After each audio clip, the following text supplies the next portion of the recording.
active. TheMemeCommander channel active. Audio balanced. Board. Enable this. Activate that. Stream delay 120 seconds. Okay, we should be able to pop out the analytics tab, pop out the chat. Access expired? Outrageous. What is this?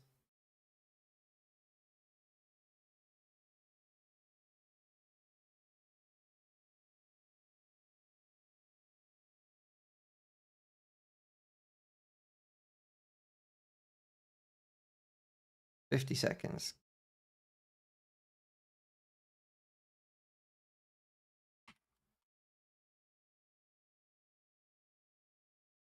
Stream should be coming up.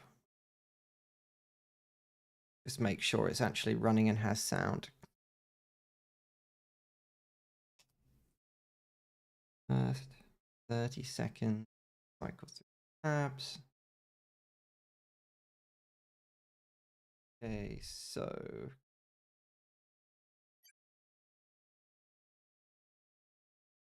bracket. Can't hard to set that because they're using a web page. Disgraceful behavior. How dare they use a web page?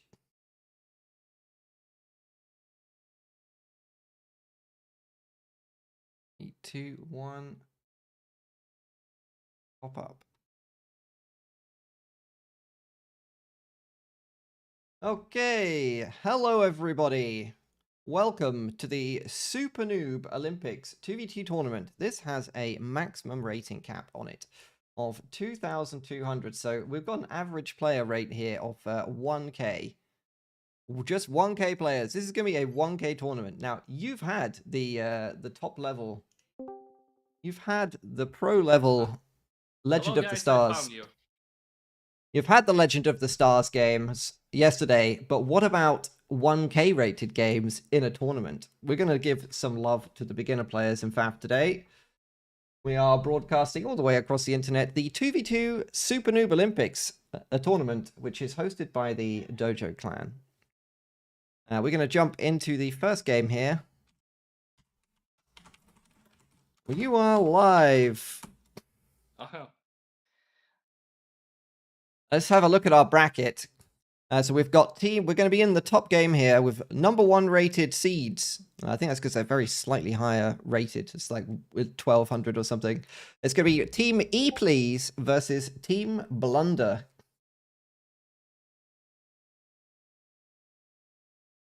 I will simply adjust up the microphone audio. Remember that there is a 120-second delay. So if you're telling me about the audio, it will take me a couple of seconds to actually fix it, because I'll have to wait for your comment. We're gonna have to. It's like talking to Mars. We're gonna have to talk backwards and forwards via a 120-second delay. While you tell me something, I wait 120 seconds, then I edit it. Let's jump into the game here. Remove those nasty bars, and let's go. This is technically game 2, by the way. There was already a game between these two teams, and I think Team E Please did take the win. So this is going to be game 2. We're going to be playing on the map called Deadlock here. So let's introduce our teams. Highest rated player at the top, it's going to be Banana Smoothie. She's in this pink Seraphim com here. Definitely got a clown emoji on there. And with the teammate here, this is not balanced at all. What's going on? 1k rated, it's going to be Stale Devil. He's in a Cybran Grey there, building his land factory. And the second team, the lowest rated team in the tournament, and of course the team players I want to win. That's going to be Harlequin DJ, also in Seraphim. And Fatal Potato, what a great name. And playing in Orange UEF, a man after my own heart, at 700 rated. What an absolute Chad. Let's hope he manages to do well. 2v2 map, is this in the 2v2 map pool? I am not certain. We've got some nice... we have some very nice buildings here to reclaim. Apparently the screen has been black for a long time. That might just be the stream delay. Please give it like another 1 minute because on my screen, I'm showing that we are outputting the game. Might just have to be a little bit patient. I will switch over to the chat. I can see you all. There is also a chat bot which restreams the comments from Twitch into the YouTube channels and back, so you can all talk with each other, hopefully.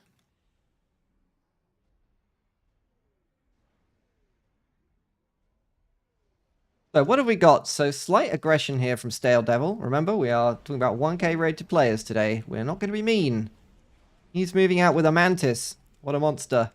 And we have a we have a great wall here. The Great Wall of Banana Smoothie does not want to be raided. Just we're going to wall that right off over there. We're not allowing that kind of behavior.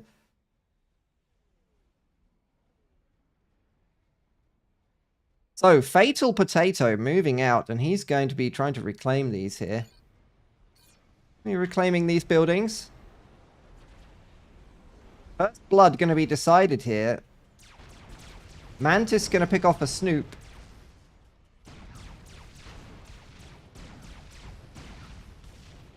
A very pretty looking map. The Mantis skitters away from the Striker there.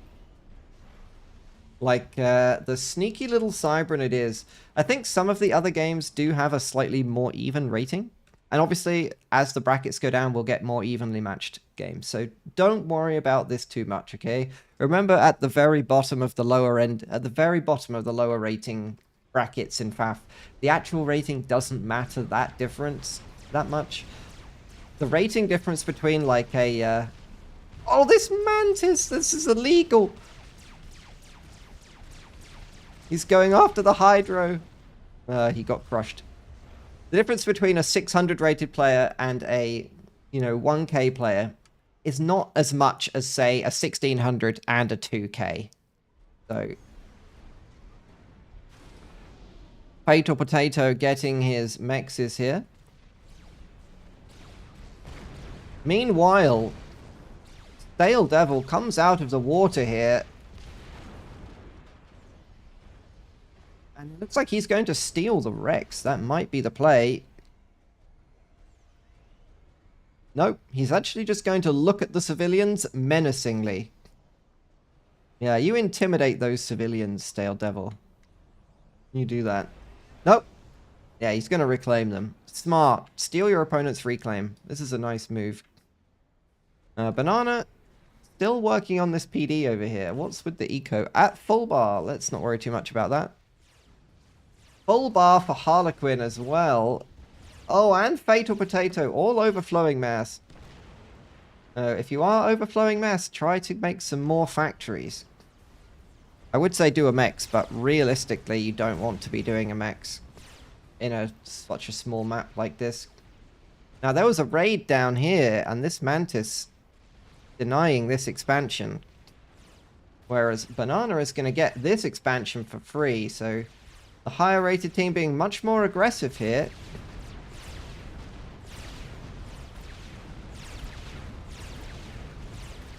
Fatal Potato being an absolute brick here, just standing still.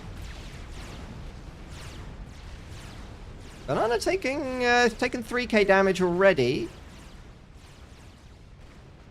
Score-wise, 20% difference. Mass income-wise, absolutely identical. Well, we see air. So Team 2, Harlequin down here.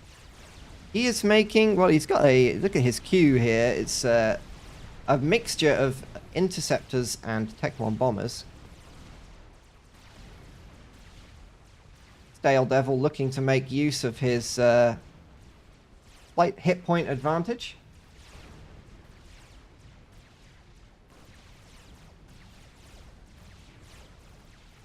Still contested down here. This Mantis is MVP right now. 6 kills. Crazy. No, picked off by this Tham over there. So that is now available. Mass income wise, well, top rated player Banana Smoothie and Waifu Enjoyer is going to be surging ahead on the eco. Look at that. 29 mass, and that's because of this expansion. Fatal Potato with the most units. This is quite a scary looking ball of Lobos. These do a lot of damage. But he's going to follow the UEF mantra of PDing up there. Repairing your ACU is actually... did this get rebalanced, the cost of this? Oh, use the Lobos! Use the Lobos, Potato. I believe on you. He can't see it. He can see it. Ooh. No, Banana cancelled that upgrade there. Looks of things. And the raiding is going to continue. Nice drop here by Harlequin. This is a nice play. Remember, he's only 600 rated. Be nice. More units for Banana Smoothie. More Tech 1 factories. Very spaced out here.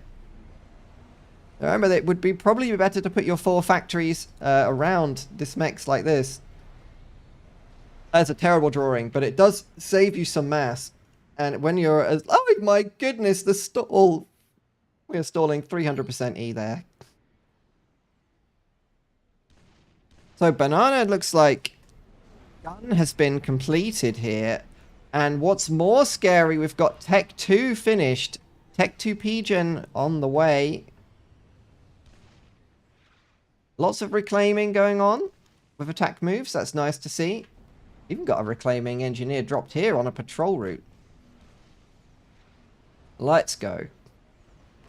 This is a very scary looking ball of Tech 1 here. And there is gun as well for Fatal Potato. Are we going to see a Tech 2 mechs? Well, we already see a Tech 2 mechs up here. This is the reason Banana is ahead on the mass. And that Great Wall is going to finish. And look at this! I don't know what's going on here with these drop orders, but this looks like it's going all the way around. Why you would go all the way around here instead of just going here, I don't know. Let's not worry about that. Fatal Potato going to easily take down this PD. That's some mass if he wants it. Let's go.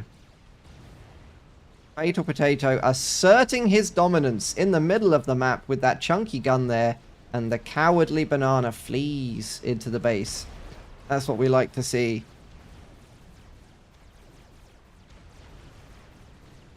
Meanwhile, Banana are raiding down here.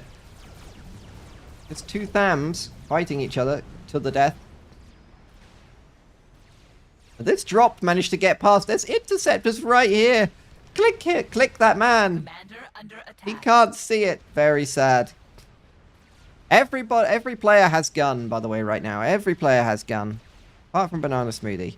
Stale Devil has stealth as well, though.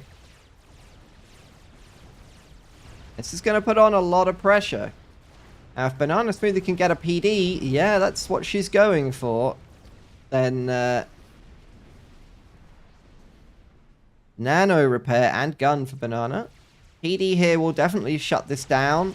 Engineers, they weren't attack moved. What I'd really like to see Fatal Potato do is to make a radar. He could really use a radar here. It would make a huge difference. Stale Devil has a radar here. Look at that's giving him all sorts of information. Banana's drop landed here. It's going for a PD. What is this Nuggets play? The Nuggets PD drop employed in the Noob Tournament. I love it. That's actually going to work because there's no artilleries here. It's just Tech 1 tanks. The wall sections are going to provide so much value. The PD's going to vet. There it is. That's going to deny this expansion. That's excellent there. What a nice drop. Very annoying for Harlequin to deal with. Harlequin up to T2. Still producing Tech 1 units from the factory, though. That is not the most ideal thing he could do. He really needs some Ilshis. And look at this Cybran disgustingness. Look at this. Oh my goodness. The Jesters are out. Who has the most air? I think it might actually be Harlequin. Remember, these Jesters are expensive. PD built here. Banana looking to PD creep. That's going to give a good range, I would say, over this mass. So it will almost pay for itself. Also going to make... Going after the mechs there. I don't think it's going to kill it in one shot. No. Close but no cigar. And 2 ACUs here going to converge. Harlequin making Restoration Field, but he hasn't got any Tech 2 units to support it. His rally point here could really use that to be at the front somewhere. Want to reset your rally points. He making the Tech 2 factory, still Tech 1 units. Here the Jesters, they're actually being used on the army. And some of the Jesters die to Lobo fire. Torp launcher started. But with the Jesters around, that's probably not the smartest play. Inti's clicked on the Jesters. Oh. Slightly questionable air micro, but turns out to be a massive brain stop command, I guess. Banana pushes straight through that army. And Fatal Potato now needs to protect his base. It's being raided by mini chickens. Oh no. Not the mini chickens. He plans a PD in the base. That's a nice move. No, he's getting killed. Go in the water, Potato. Go in the water. Well, that's going to clean up the army. But the Jesters are still around. The PD... Did he build the wall before the PD? It's an interesting little build macro he's got there. Banana takes air superiority after that fight. Only one air factory with a... What's this? Inti, Scout, Engineer, Inti, Transport, Bomber, Inti. Build queue here. This is a nice play. Come on, Harlequin. Oh, it's going to be used defensively. And Harlequin can collapse onto Banana here. This is definitely a viable kill. The factory's on pause. Unpause it. Unpause it, Harlequin. Should have dropped those Ilshis straight onto Banana's face. The opportunity is slipping away here. What can Harlequin see? Well, again, that lack of radar here is kind of crippling. Just queue up a radar. It's got the E for it. Got plenty of E. But Banana has nano, so she will not be an easy kill today for this amount of units. A raid attempted here. Stale Devil is still pumping out Tech 1 slop. He does have a Tech 2 mechs of his own. Banana has almost full T2 mechs in the base. What a greedy girl. Tech 2 factories coming. Tech 2 radar at the front. Tech 2 PD creep. And raiding the base. Bullying poor Harlequin DJ here. Needs to make a play to get the kill. Really needs the mini chickens, the Ilshavos, with this unit. What's it called? The restoration field buffs all the units. It's like a area of effect blessing buff for all the units near the ACU. Does Harlequin have e-storage? Does. Not overcharging. I think. No, not overcharging. Just right-click it and put it on... just put it on you're on automatic if you don't have the APM. Automatic overcharge is completely fine if you are 600 rated. In come the Jesters though. There's not going to be enough anti-air. Banana has air control as well. This lone anti-air here attempting to fend off a horde of Jesters and Interceptors. He's actually taking a long time to die here. He's very strong.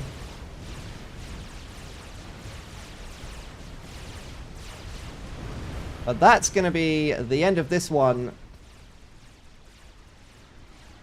It's going to be GG there.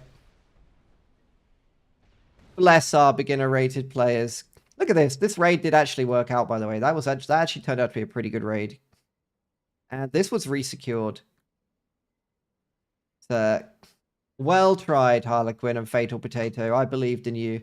Hopefully you can watch this back and learn a few things. Well done. Let's go back to leave this game and go back to the lobby. We'll wait for the next game. Go back to FAF. And we will wait for the next one to pop up. In the meantime, let's check out the brackets. So, Team E, please, is going to take the win there over Team Blunder. And we'll have to see what happens here, but they will be playing Suitable Name here or Imperio Español.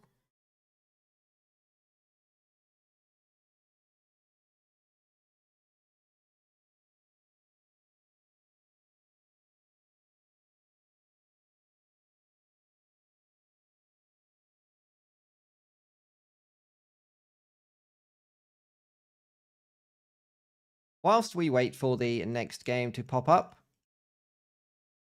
let's check out their first game. Banana smoothie replay search. Oh, it needs to be advanced name, doesn't it? Advanced watch.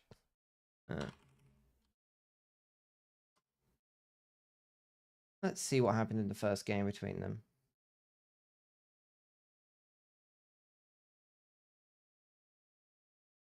Wow. Half replay vault.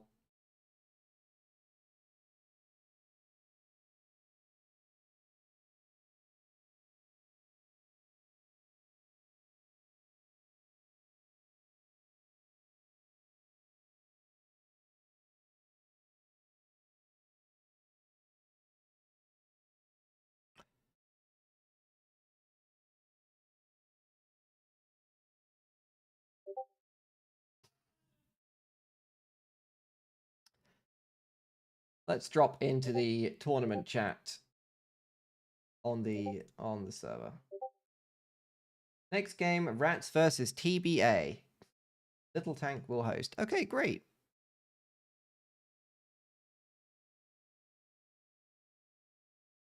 Go into here.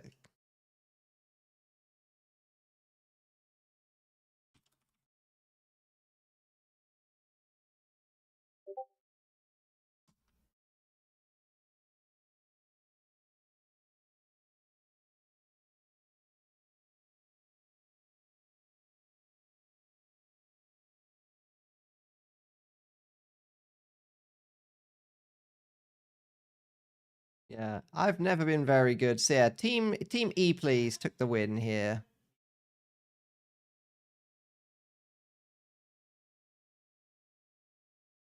I can never figure out how to make the FAF vault replay vault work.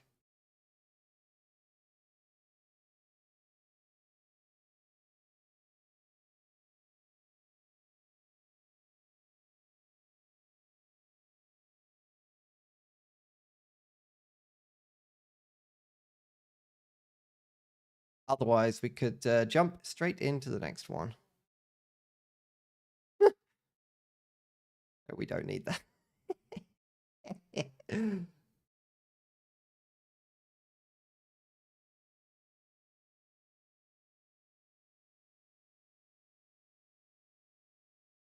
Apparently, the FAF Live stream is having an issue. Let me go and fix that quickly. Check FAF Live is actually not broken. Live Twitch. No, it's alive. What are you guys chatting about? Yeah, there's a yapping. Let's drop into the tournament chat. Yeah, it's fine. It's fine.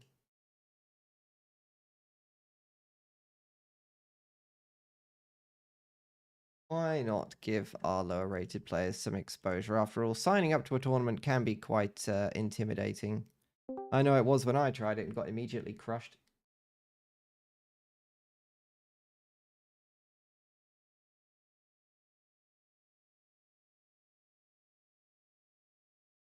Let's see if we can watch one of the other games while we wait for this one. Dead time in FAF is difficult. Hello, Patient Owl. You've joined the Discord Hi, Derp. chat. Hello. Nice to see you. So, nice to which hear game? What's the replay we can watch from one of these games that's in the first round while we wait for the second one? Be ready. Let's see what we can have actually.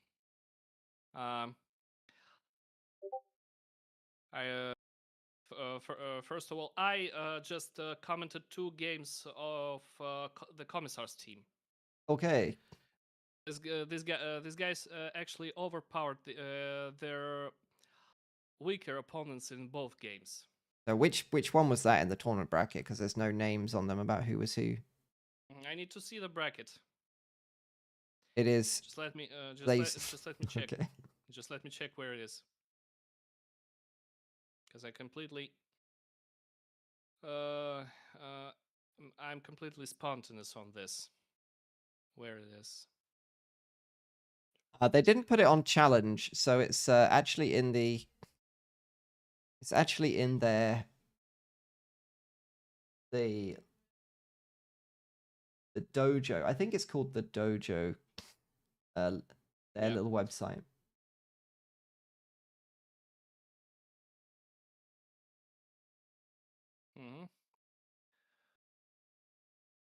Okay, so what I see in the bracket, the team E Please has won, and the team Imperio Español has lost. Oh yeah, the Commissar's team has won, so we can maybe check their games versus E Please. How about that? Yeah, that'll be in the semifinals. But should we want to check out one of the other games, Miss TNT versus DFL? Can I have a quick run through that? That can be nice too. What are the players in there? Can you find the first replay or the players so we can jump into that? We'll watch that before E, please. Let's just see. Where were those guys? From new replays. I can't see with the players, so I can't actually search for it. TNT, you say? Yeah. There's no details.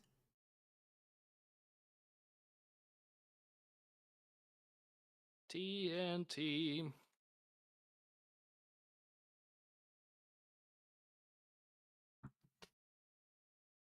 Yes. This is when I need to make my. There is a game. Okay. I can actually send a just send it to me for you. Yeah, perfect. Okay.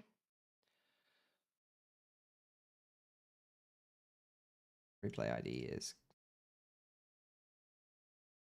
Here it is. Perfect. Let's jump in that one. Let's jump in. Turn on the streaming mode, please. The streaming mode? Or how we can see. Or you will see from your screen and I from mine. Oh, okay, no problem. Let me go into Discord and whilst this game loads, let's run this quickly. Then I will drop you a where. There it is. I will stream in here my screen.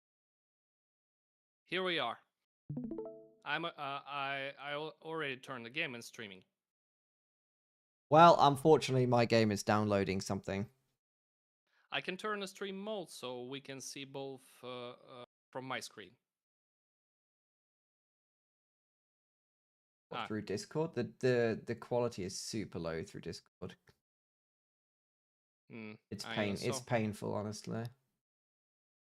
Because how do you actually comment when when you watch the game not alone but with someone else?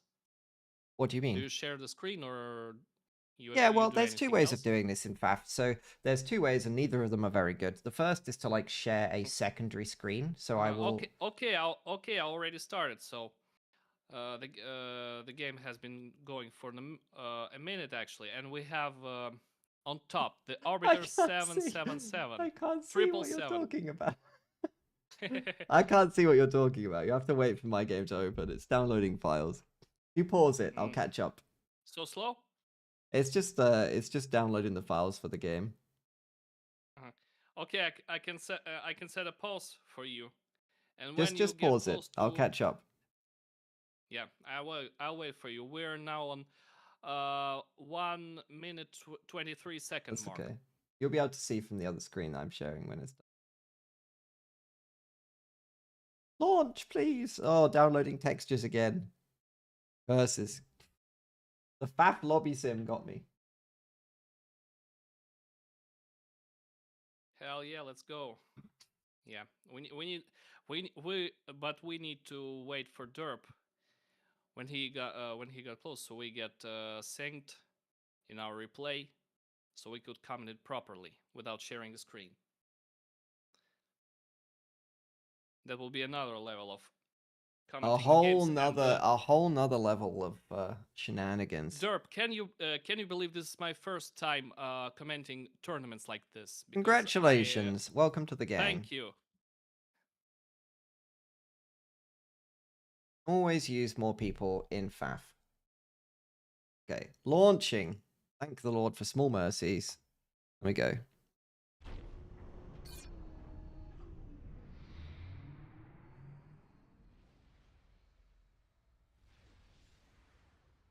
Okay, let me speed run to 1 minute through the game so I can catch up where you are. Yes. Okay, tell me when you're ready. 1 minute 30. There we go. 1 minute 23. Perfect. It's close enough. Go a little bit further forward. Good. So let's have a look at this. Do you know which team is which? I assume this is Team Tar. Don't know which team is which. Wireless Bomb and Tar. Left team and right team. Left versus right. Okay, so Wireless Bomb. Let's have a look. Playing in Seraphim. At the bottom here. And already making a Tham going out. It's gone air, land and then air. And his ally, Tar 1990, so tied for the top rated player in the tournament, technically, along with Banana Smoothie, is going to be Tar. Look at this shield here, actually. The farming shield. With a little truck there. Isn't that pretty? That's what surprised me as well. There's literally a shield there. Okay, and then over this, is this water? Yeah, over this sea here with these mountains. Some very nice civilian structures in here. And on my stream, Cindian says, patient, oh, you know English. I didn't know that, lol. But now you do. He speaks the English. Yes. So on the top, we've got the Arbiter in, what's this? UNSC Arbiter. Brown. The DFL clan? So DFL is like a... Isn't that a sofa company in Europe? Questionable. He's going to be moving left, so I guess they're going to meet here. This looks about right. And then we've got maybe two... We should have some kind of Navy play going on for sure. And then Crowbar Strong, so giving up a lot of rating here. Top team definitely higher rated. Air Factory on pause for Crowbar Strong whilst he tries to finish a mechs. What is that doing to his economy? Absolutely nothing. He's totally fine. He doesn't even need to pause the Air Factory. He just did that for effect. He has enough resources to upgrade his mechs, but I can see a scout and a thumb moving towards him. Yeah, he's gonna lose his engineer here. While he has no units to defend.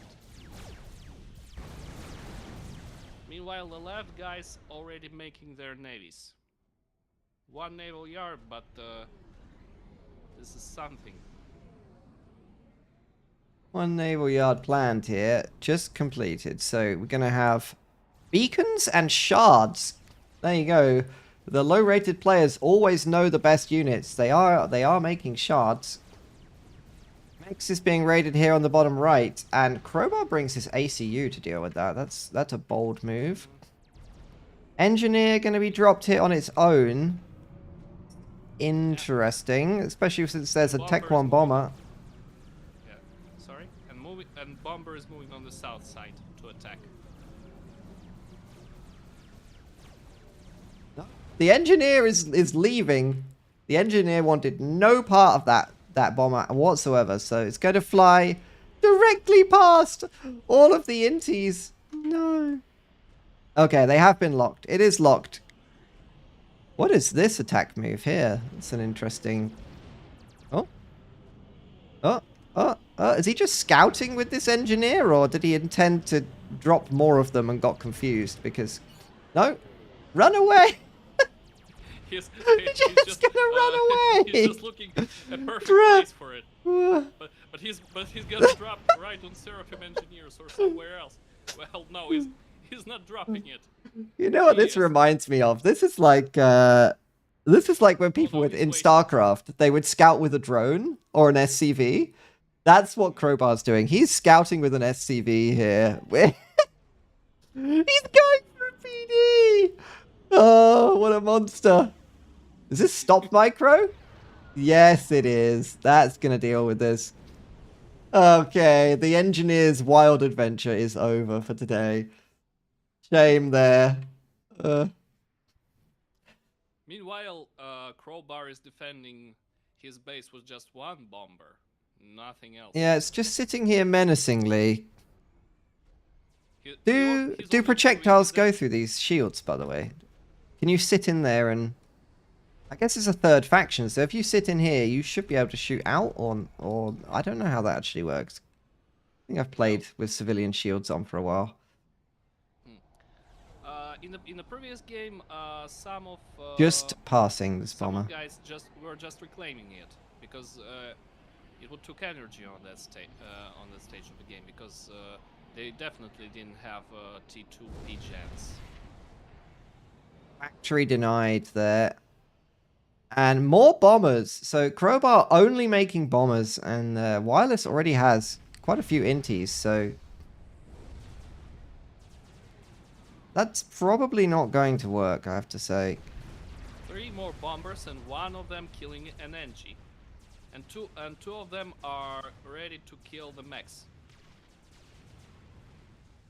And the mechs is dead. And 1 more mechs is half dead. And now it's dead. So interestingly, Tar up here, he kind of rushed Navy, but he didn't move his frigates out until the Shard was nearly ready. He just needed the emotional support there from the Shard in order to feel like he can move out. At least on the left side, 2 beacons are already moving towards the beacon of the Arbiter. He's not going to be able to assist with the defense here, because there's quite a lot of cliffs. If you look at the terrain, I don't think the beacons are going to be able to do much about this invasion of Auroras. Oh, that's for sure. At least not until they get down here, so he's going to lose the corner for that. And actually, Tar is in danger. He's in danger here of just straight up being killed. Yes, and he does not have enough units. Demolished pretty soon by Auroras. You might be very slightly behind, about 8 minutes 20. What about the economy? They're pretty equal with the mass income. So it looks like the Arbiter is going to just continue to move in. He's going to ignore the ACU. No? Coming back. He could have brought his own ACU and killed Tar here. This was a very easy kill. His priority is just taking off the economy on the base of Tar. Huh. No, he returns. Just look at this.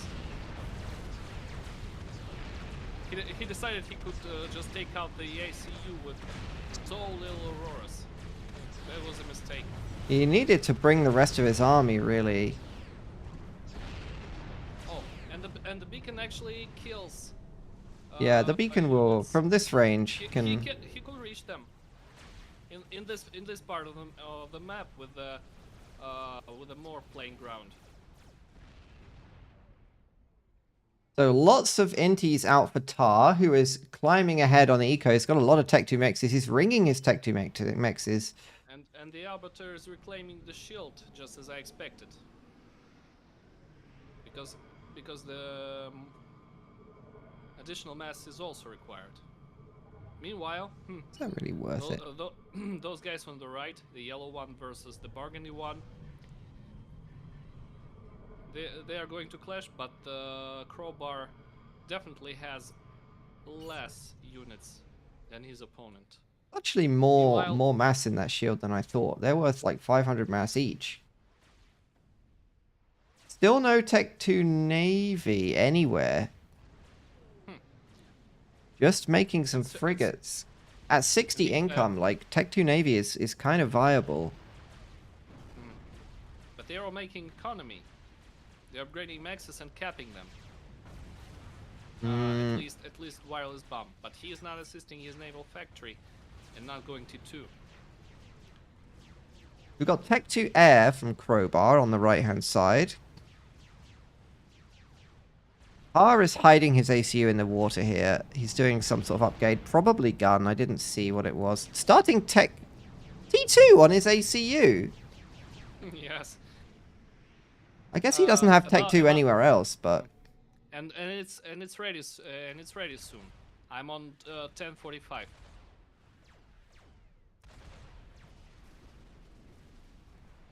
Because we maybe didn't play our replays simultaneously. Yeah, that always happens in FAF. Yeah. There's a bunch of reasons that the game goes slightly out of sync. We need to find how to do it in a better quality. Essentially you can't, because whenever you swap view to a player, you slightly change it. Oh, by the way, Crowbar is attacked by Thoughts. Yeah, he's kind of stuck here. As long as he avoids the Zooey shots, he should be fine. Again, Wireless Bomb not using all of his army. If he had this together, this would basically be a free kill. More T1 Seraphim units are coming. But Wireless decides not to commit his ACU to this, which is a little bit unusual. Oh. Crowbar is actually walking into the danger. Wireless Bomb needs to move his commander to completely kill Crowbar. Why are you fleeing, Wireless Bomb? Right-click this man! Click the man! Click him. Click him with your gun. I guess he decided that tanks will be just enough. Oh. Poor Crowbar here. Oh, he gets a vet! He does an overcharge manually. Oh, it's not enough. It's not enough. And that's going to leave the Arbiter with 2 bases here. Is there any Tech 2 Navy? Well, it's nearly done here. Tar just about to finish Tech 2 Navy. There we go. What's he going to build? We will come back in a minute when he decides what he wants to build from that. Because the Arbiter's already working on destroyers. If he's forgotten about this, oh, there we go. They're both going to build destroyers, so we're going to have a navy fight here. Scouts over the top going to just see that. Look at the amount of anti-air cover here. Look at this, perfect. Look at this, it's beautiful. What a lovely little coverage of anti-airs. Unfortunately, he's overflowing nearly 60 mass a second. He has a T3 Mex. What an absolute monster. He has a T3 Mex. He hasn't ringed it, but that's okay. Build Arbiter, build like 5 more naval factories, and then like make 6 land factories and make them T2 and just spam hover units, and you can win this. This is very winnable. He's dropping his RT. Is that even going to land though? Because I think he might just die to the anti-airs because It died. I think he's just gonna die to the anti-airs. The perfect split anti-air coverage has no... Meanwhile, Blue Bombers Bruh. are taking another max. Classic. It's brilliant. Brilliant. Why is there a T2 Mex here? That makes no sense at all. Those guys just decided to play spontaneously as they wish. Yeah, let's go. And yeah, definitely T3 max. We got Mercies on the field. I don't think that's going to work against this shield. That's a sad choice there, but it can work against this. And on the left side, Aurora from the Arbiter never break No. the defense. I am slightly surprised none of these players have decided to go Tech 2 land, because Arbiter could basically up all of these factories to Tech 2 right now, start pumping blazes, and just walk into the base and win the game. Especially with this mass income. He has more mass income than the other team. He just needs a Tech 2 P-Gen. He really needs a Tech 2 P-Gen, but he hasn't got any Tech 2 engineers by the looks of things. Meanwhile, Arbiter is trying to use an Exodus to destroy the Blue Navy yard. But he will not make it for sure. Oh, or he will, because there's a beacon to assist the destroy and kill all Angies. Let's have a look No. right here. He dies. That is somewhat unfortunate. He's getting More stunned by the blazes bombers. coming. Can this even shoot up? I don't think it can.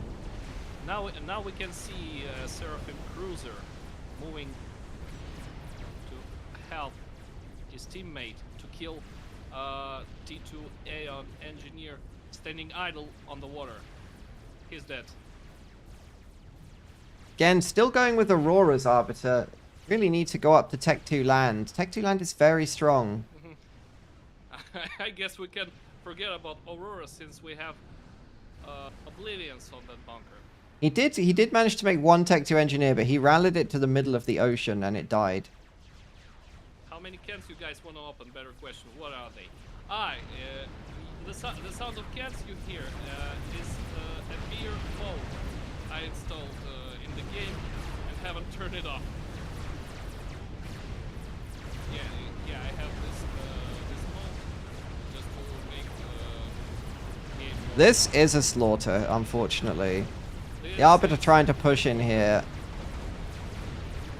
It's a very narrow choke point with Navy to support. And Cropper Strong says tech missiles. The He does T3 have- Max is done. Not the T3 Mex. That's oh no. For sure not the T3 Max, but He does however, have a T. He does actually have enough E. He does need to. No, it's gonna cripple his another eco. Seraphim attack on his base with 2 E's. How can I increase Al's volume? Hold on, chat. And it's just destroyed User volume. everything. Let's put you to 200%. There we go. Engines just don't have time to finish their PD line over here. That's Use the what- mercy! No! It bounced off the GG. shield. The comments say. Yeah, so Still he's lost standing. losing this bottom base. I think technically the game is still winnable with Navy. But he needs... he's down on mass income now compared to the other teams, so 2-1, so... It's this which is killing him, just pumping out Tech 1 units at 17 minutes. The amount of money he spent on these Tech 1 units, he could have been up to like... He could have a big T2 army with shields, or he could have a few Harbingers at this point. If he just dropped a couple of Harbingers here or something, the game would be over. Like, he could just crush everything. Mhm. But But there's staying a on T1 lot- a bit too long.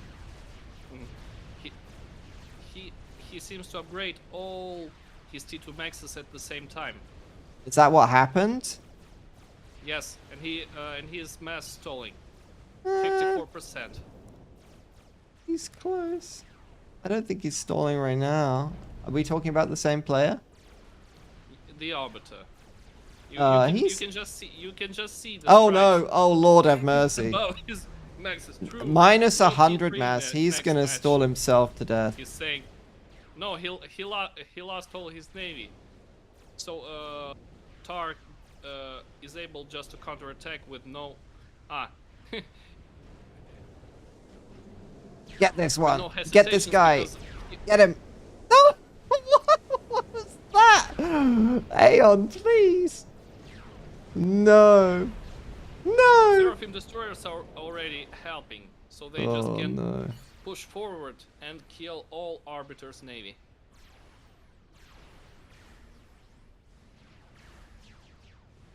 Arbiter's eco keeps going down. His spending keeps going up as he desperately tries to do something, but his spending is out of control. He's trying to do a T3 Mex. Meanwhile, wireless bomb is Oh. overflowing with mass. Yeah, he's got 15,000 in the bank, and he's doing T3 Mexes and shields in his base.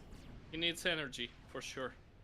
I think the main thing about this game that stands out to me is why has every player decided that one naval yard is enough? I just need to know why they are not pushing yet. Oh, they are pushing now. You can make more than one naval yard, guys. If you got lots and lots of mass in the bank, make some more naval yards. You can make more ships. Make more boat. And then you can stuff them into somebody's face and kill them. Let's speed this one up to +2 now. I think we've got a very large amount of Auroras, but they're going to be going up against destroyers, so they're not going to be able to choose that much. Already, because the naval yard is dead, and they have Seraphim destroyers who just accurately, surgically clean out Auroras. Okay. From the base, making them sink and decay. So in this game, both players had a good opportunities to kill their opponents that kind of went begging, and then perhaps some economic issues, and then staying on one naval yard really was not great. But other than that, we did see some good stuff, saw some drops, all good. Let's see if the semi-final is ready to launch. Looks like they should be. They definitely overcame those guys in economy. Okay. They really did. Where is the semi-final game? Now we can see. I'm switching my screens and moving to okay.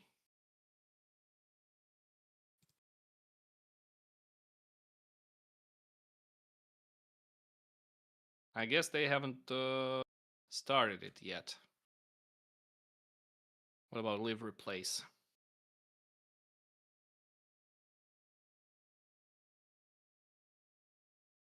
Banner match DFL versus Team Blunder has started 7 minutes ago. Is this which one? Team Blunder versus DFL? DFL. Okay, what's a player in there so we can find it? Whilst these guys post. Team Blunder. Let me. Plays.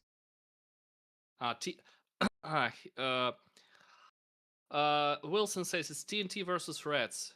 Teams will be ready to play the next round once you finish the replay you're currently casting. We're good. As mentioned, Lil Tank will host, Wilson says. Okay, we're good. We're game. I need to say, Wilson, that we're done. Yeah, remember they're 2 minutes behind, so...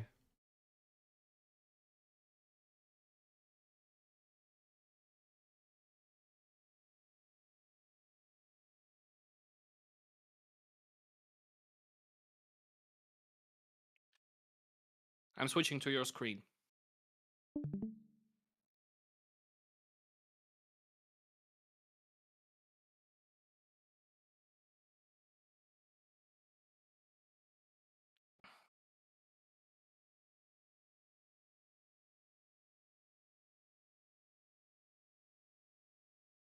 We'll just wait for the semi-final match to be hosted, and then we'll jump into that one.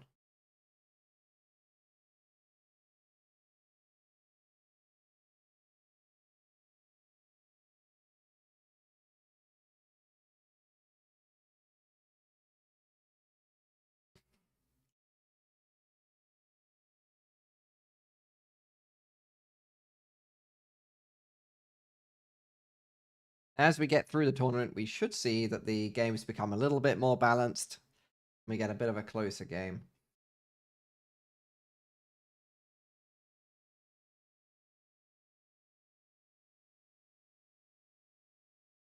We are just waiting Yes. for the game to be hosted.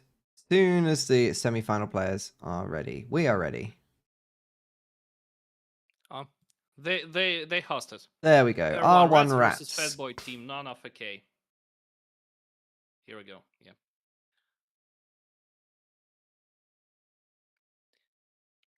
And then this is the map diversity, which I recalling Group a song formed. Group formed. with Grimplex's Group formed. diversity build order in Fab Dojo. Oh, let me go into observers. Same. Here we are. Okay. I assume these two players are actually on the same team. Oh yeah, that's gonna be really more Select their comfortable. slots.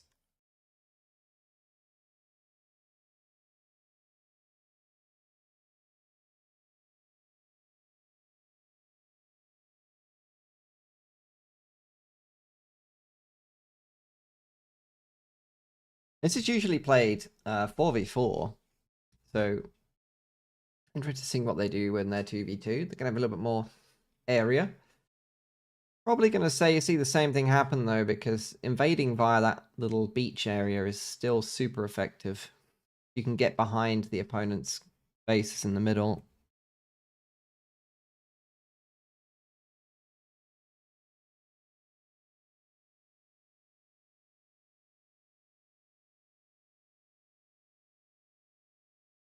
What we need to do for FAF Live is to make like a reel of like randomized shorts and clips and little meme videos to play whilst we wait for the lobby sim.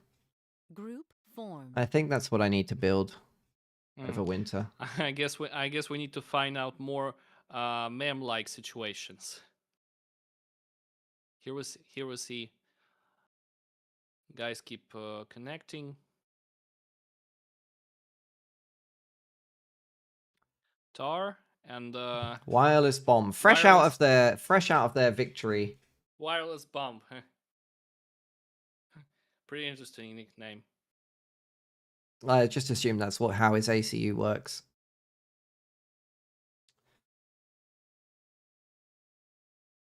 Okay, it says connections established, but he hasn't joined on my screen.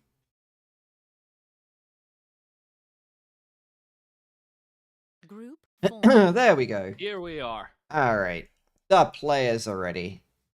And it looks like pretty much balanced.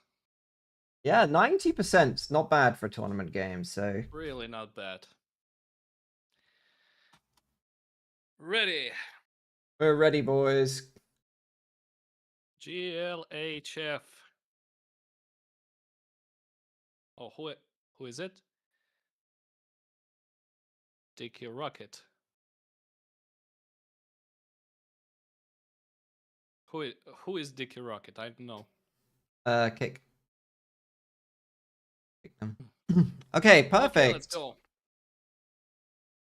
So it's going to be the semi-finals of the SuperNoob Tournament. A casual tournament for beginner players. And we are going to be casting the game because why not give them a little bit of a shout out.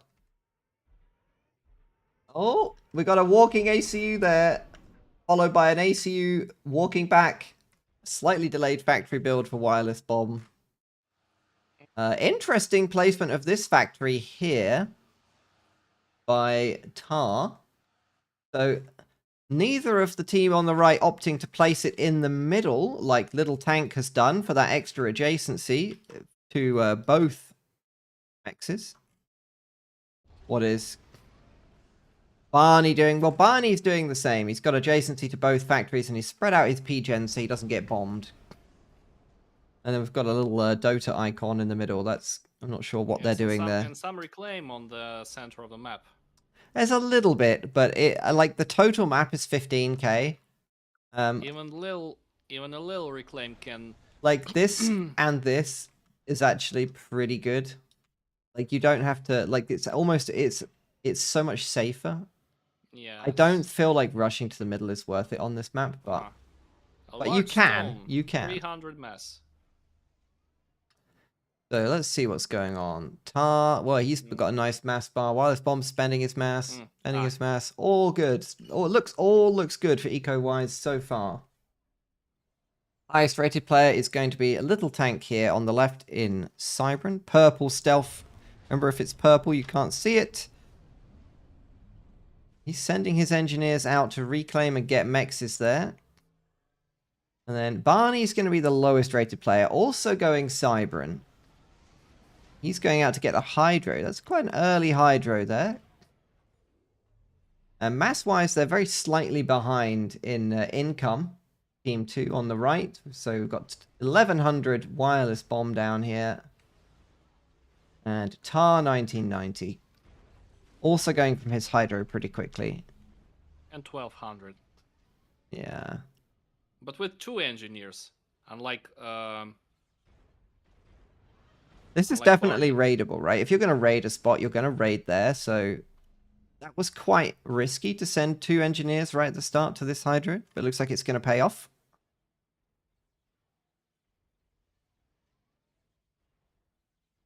Only 1 ACU moving out. That's going to be Tar. He's going... Looks like he's going to assist the Hydro, but he's going to arrive just after it finishes. He's going to end up building all of his power on the front line there and his air factory, which is kind of unusual. I wouldn't normally see that. Little Tank has made a slight error here with his build.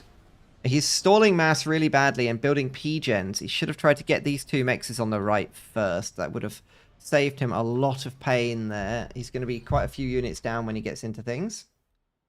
What's going on with Barney? Well, moving out, getting a land factory down the bottom.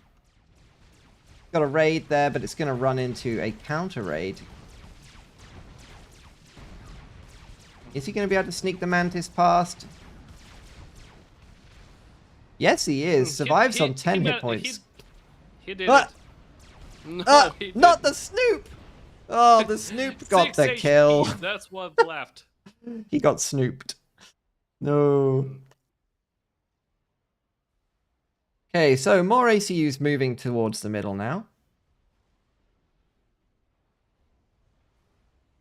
Eco-wise, things are very even over the teams. It's just spread out a bit. Little Tank has also moved.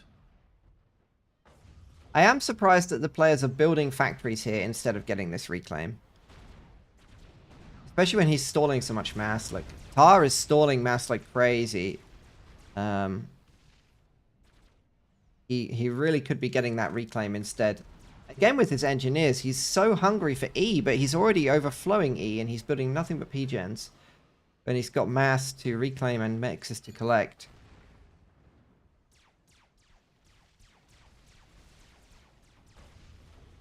Okay, in comes a raid from Little Tank. His boats had just destroyed. Yeah, so it looks like this raid is going to come into quite a vulnerable place here. There's only a couple of hunters. They're not going to stop Mantis. So 2 raids are going to do quite a bit of damage here. He needs to be building tanks, but he only has that 1 land factory, and he needs that to make... He's queued up 40 engineers. So he's not using the repeat order build. He just cancelled his build order in order to make Mantis. Meanwhile, Barney and Wireless Bump are going to meet each other pretty soon. And another energy of Tar is destroyed. They're just standing there, well, looking at each other menacingly for now. like in that movie, The Good, the Bad, and the Ugly. Yeah, they're just chilling for now. Okay, they finally started. Unit priority for Barney. And wireless bomb going for the ACU.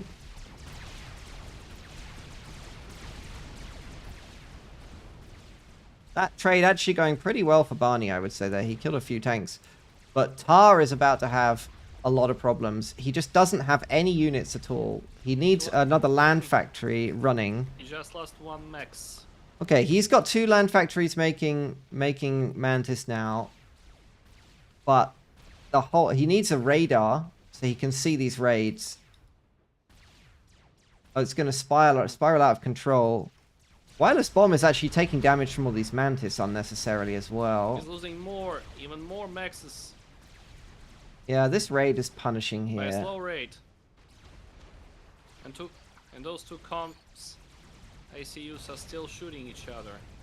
There's a lot of Mantis here for Little Tank right in the base.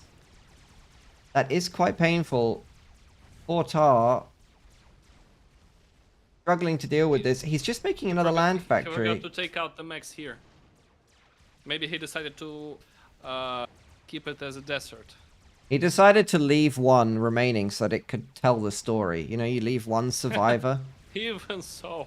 That's what happened there. So, do we have anyone looking at Tech 2? No Tech 2 on the field yet. Tar, by the way, has 2 Tech 2 mexes. What a greedy man. But remember that 1 Tech 2 mex is only worth 3 Tech 1 mexes. So by losing all of this, he actually hasn't gained anything. So even though he has extra Tech 2 mexes. At those P-gens. What a lovely line. He can't stop. He's so hungry for E, look! He's stalling 20 mass. He's overflowing 50, like 500 E, and he needs more E. This man, he needs E. You should pair this player up with Banana Smoothie, who always stalls E, and by their powers combined, they would be the strongest tournament team in existence. Oh, someday Tar's base will be broken by these mantises. Well, it doesn't look like it's going to be today, because they're quite, they're just inactive there. How on earth did this happen? How did Wireless Bomb sneak these units past this army here? How did that happen? He just bypassed them. He just went he did the old go-around trick. No! Barney, keep up with the units, please, I beg you. Let's go. He's going to catch them. There might need to be an emergency PD in the base here. That would probably solve this problem. Little Tank is still holding his units off the base of Tar. His Not ACU attack, is completely idle, look. He's standing here next to this reclaim. Pretty strange. R is going to be able to take this base back. So, Little Tank did punish him for going no units to T2 mechs pretty early, but not doing as much damage as he could. And engines just can't make the PD in time. They're just dead.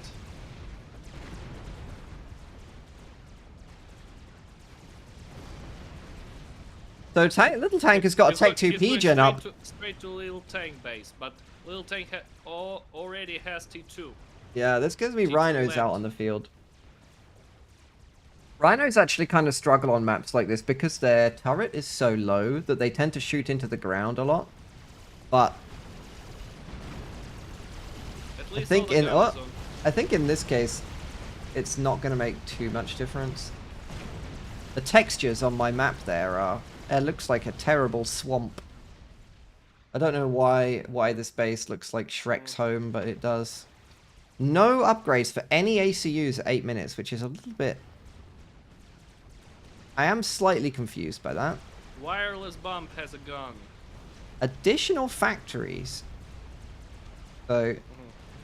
There's a danger here that Tar, you know, the once bitten twice shy thing, he got hurt, but now he's making way more factories than he can afford. Still overflowing 500 E.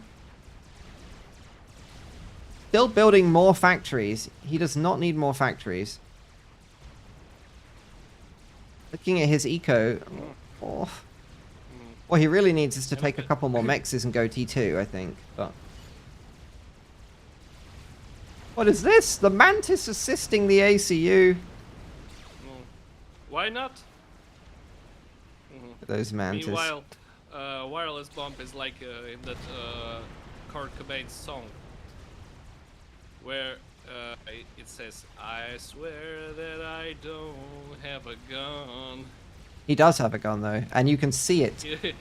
That's what I was talking about, because Kurt Cobain definitely had a gun. He did have a gun, yeah. We did find that out in a bit of a sad way. This is going to be a nice raid if Tar can get these units in. If he can avoid the Tech 2 and sneak those units in, but he's going right... This engineer party. Why not? Yo! More trees!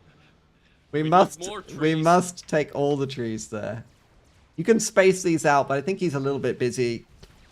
Wireless bomb is heading towards Barney. These need to go this way. They're going to walk back into the units, I think. Taking his HP shot by shot, but the Mantises are taking him, so he's got to retreat. Really Interesting fast. choice to Bring focus the his own ACU here. tanks but his tanks are actually flanking, so no, Barney's retreating. Much better for Wireless Bomb to go after the Mantis and get himself some veterancy, really. This tank managed to survive. Wireless bomb already has T2 land, so... Let's see what he starts making. Pillars. Okay, pillars, shields, and we've got a flapjack. So the first player actually in this tournament, right now, the whole first tournament that Hookahs made a mixture of Tech 2 units and not just one unit on its own. That is going to be my man Wireless Bomb right here. Little tank is shooting the ground. Let's while, go. Artillery is hurting him. Without getting any damage. No! He's bringing his own tanks, T2 tanks, with him.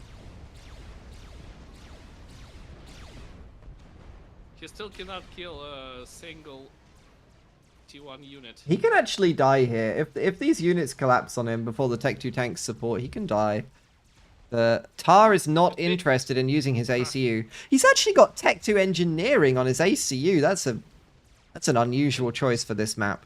And nothing is still reclaimed from here. Why? Well, let's have a look at his mass. He's stalling 200%, so he could really use that reclaim. But all of his engineers are reclaiming trees at the back. And now he's got problems with this raid. Nano repair is done. Wireless bomb has made a nano repair. Well, he's looking pretty good here, I have to say. He's got Tech 2 units. He's got a shield. He's got nano and gun. This is looking pretty good for Wireless Bomb, I gotta say. Barney's gonna need to be careful. Now he just needs for Barney to approach closer. He's building Tech 1 PD, but really a Tech 2 PD is what he's gonna need. Why are all of his Mantis assisting a repair on the ACU mid-combat?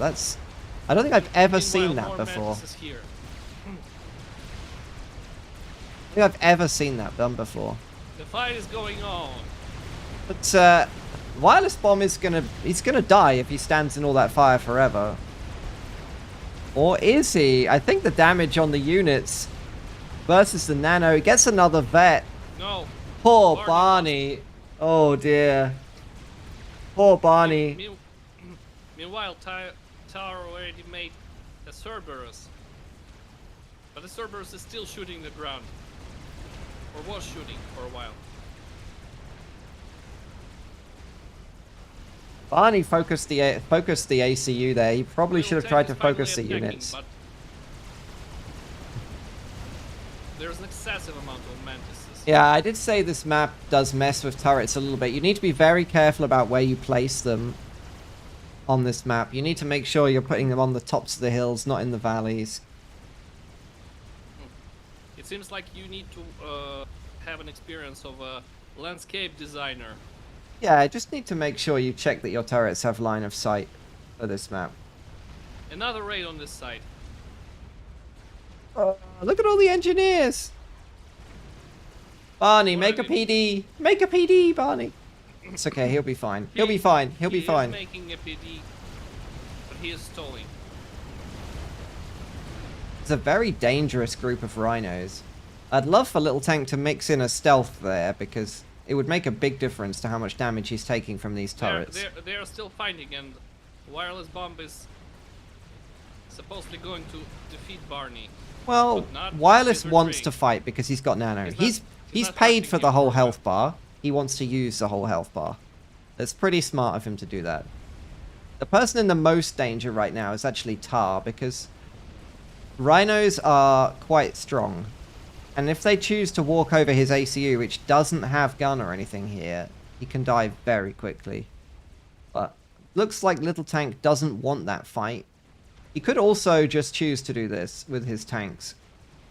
The old go around versus the Maginot line still works in 2025, people. It still works. You can still do it. He sends more engines at the front. To the front. Well, I'm Meanwhile, hoping he's going to I think reclaim that- them. A single mantis is killing engines. That's fine. Upgrade- Look at this mantis. Oh, 800 look, mass look killed. Look at drop here. A Just drop. look at the drop Oh yeah, here. it's coming. It's going to be a while. Coming. What's on there? Lobos. Nice. Very nice. Not the hero mantis. It almost killed the Tech 2 mechs. That would have been like 1,500 mass killed. Shame. Just look at this string of P-gens. 2 strings of P-gens. Still actually. stalling mass, unfortunately. But he has got plenty of E. How He's much got mass E does for he need? days. There's actually no units in here, so...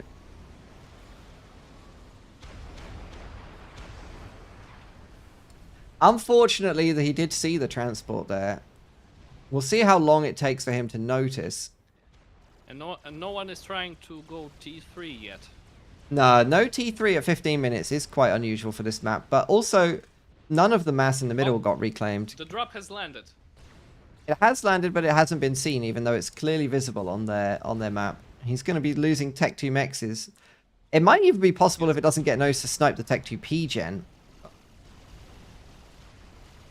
This is incredibly effective. Meanwhile, Wireless Bomb getting value out of his nano. If he moves his army in, he can cut off Barney and probably just kill his ACU straight up. He still has a lot of reserves over here.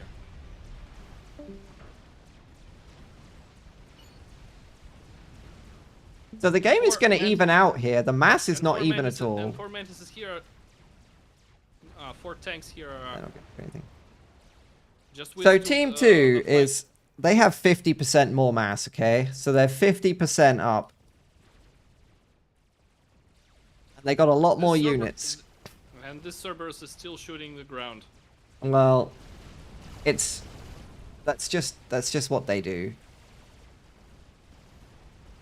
It was not built in a great position. It's also built outside the shield, which is... You know, if the shield had been placed here, and the PDs were, like, in this area, then their range would be like this, and it would be very effective at stopping this and this. But, unfortunately, that wasn't to be the case today. Let's see how we're doing for Tech. Tech 2 production still just rhinos. Just rhinos and a mole. But our unit mix today is 11 rhinos and 1 mole. For Little Tank. Down here we've got just rhinos. And in the back we're sorting our mexes out and we're going a fairly even unit mix. And Tech 2 P-Gens for Wireless Bomb. And Tar, what is he up to? Just rhinos. Okay. We have a And P-Gens. TML, actually. This is nice. We have a TM... 3 TMLs! Oh, no. I didn't know where this is going. 3 TMLs planned, but Tar scouts it! He scouts it! Oh, that is a money scout right there. You scouted the TMLs before it was completed. A Tech 2 arty base? Oh That's no, that's very effective. 8 kills at a time. 1,000 mass killed already on the Tech 2 Arty. And I feel that's that's gonna make Little Tank push. He shouldn't really push. I don't think that's a good plan. Little Pushing Tank in is here. finally approaching. I don't So think now this is it's going to work gonna out be a very well clash. for him. If he leaves his ACU here, he can actually tank all of the turret PD fire without taking any damage. If they focus him, but... Okay. Top player here. Any tips on how to improve Tirador Lejano? Well... oh, We'll I- try to give you some tips as we go through the game. This is a bit of a scrappy fight I forgot here. to switch my screens again. I'm sorry. This is a scrappy fight, but the Tech 1 PDs are going to do so much damage. Little Tank is going to be forced to retreat. If he can just overcharge, he can do a lot of damage with his overcharge, but he's not got enough E income to Just do take a that. look at this. Not you got gotta enough make it E from- income. It's like you got awakened from a long, long sleep, and you see this, and you say, "What the hell is going on?" That attack bounces off the front. It leaves a large amount. We're talking like 8-9k of reclaim here, which Tar is already collecting. And the artillery is going to continue to farm value. Oh my goodness, that sniper artillery. Look at that. 3,000 mass killed.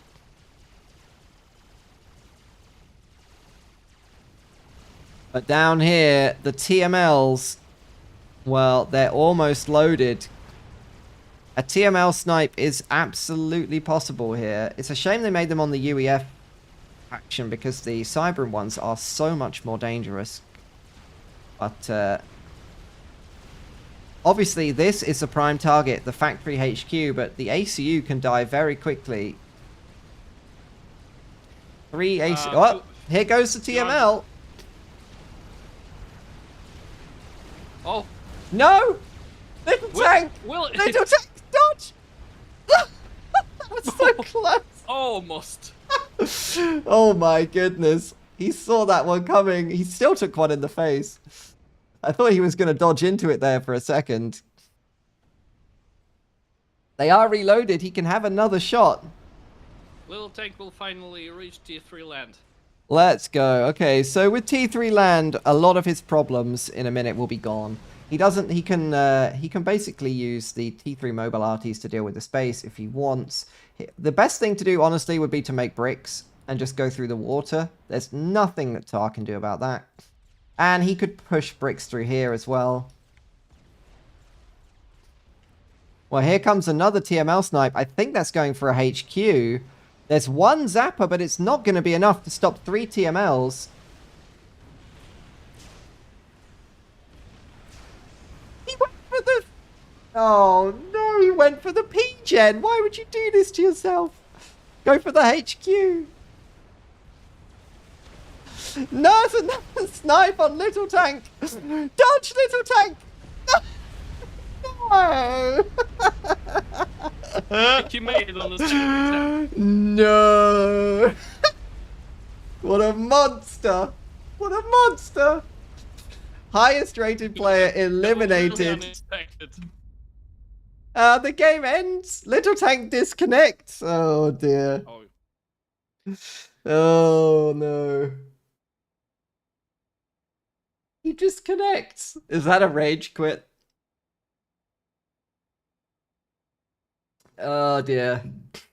Yeah, he probably needed a couple of zappers near his ACU, or to just keep his ACU moving, at least with a patrol, or go in the water, or something. well, he forgot about this. Yeah, easily done, easily done. Even with Nano as well, he had like 15,000 hit points, but remember those TMLs do 6,000 each, and they'll get you. They will get you. The best target to go for with your TMLs, obviously, if you can snipe an ACU, that's usually worth it. But the HQs, you only need 2 TMLs to kill a HQ. You only need 2. I mean, he would have needed all 3 here. Because there's 2 zappers, but... Yeah. 2 TMLs on this, and he would have lost the T3 HQ. That would have been exceptionally painful. Barney is going to keep his T3 HQ. So, he's not out of the game. He's not out of the game. He's behind on eco, because Tar here has been going for T3 mexes, like an absolutely greedy man. I don't know why it's offering me the chance to eject from game.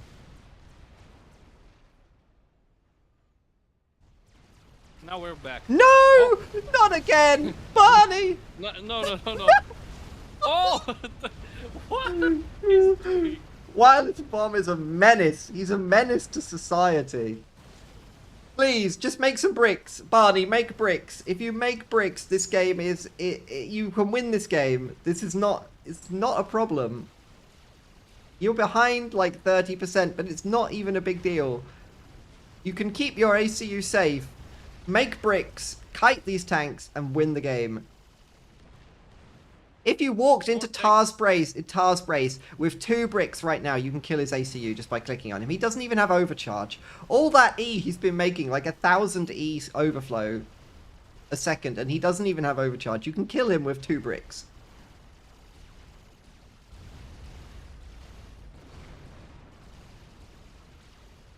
No, not the rhinos. Make bricks, please, Barney. It's so good because he's Barney the purple dinosaur now that he's got the purple color for everything. Meanwhile, blue tanks are arrived on the former little tank's base and just destroying it all without any interruptions. Barney just does not want to take this fight. He needs to withdraw. Taking this fight is not good. It's not good for him at all. It literally can't do anything to help him. He should just withdraw Barney from has this. Not so much to... He doesn't have nano. He can't afford this. He needs to just go and put all of his eco into some bricks. He does have a nice raid here, by the way, which is killing engineers straight off the factory production, which is nice. He needs to make bricks. I don't think he's even noticed the second base. Everything here is idle. Barney! Barney, notice the base. Notice me, senpai, please. Barney is trying to attack. Yeah, he wants to kill his opponent here, but... if he made bricks instead of this push, he can win the game. Maybe too much for him. This is not unwinnable at all. T3 is so much stronger than T2.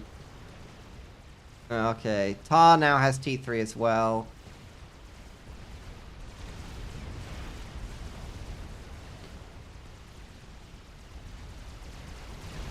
TML's still going.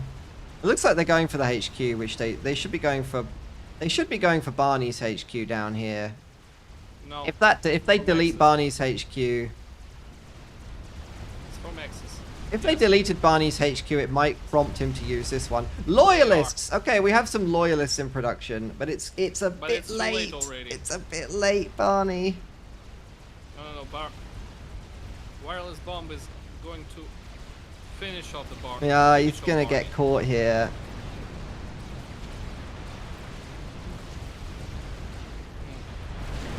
I was so overwhelmed that I forgot to turn on my game screen Oh, at the never start mind. of the game, so I played on Oh, it's a shame. It's a shame. I really think Barney could still have won that. But his teammate, I think his teammate may have rage quit and not explained that he had T3 land. Okay. Let's see if they host the next one. And if they don't, we'll go into the other semi-final. Rage quitters suck is the immediate... is the game my thing's locked onto. Let's see if they host the next one. What a sneaky TML monster. Who would have thought that we'd have a sneaky TML enjoyer in a low-rated tournament?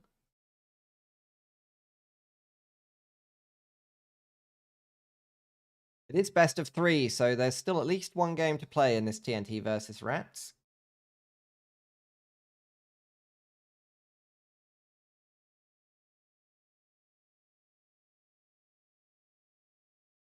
Next game.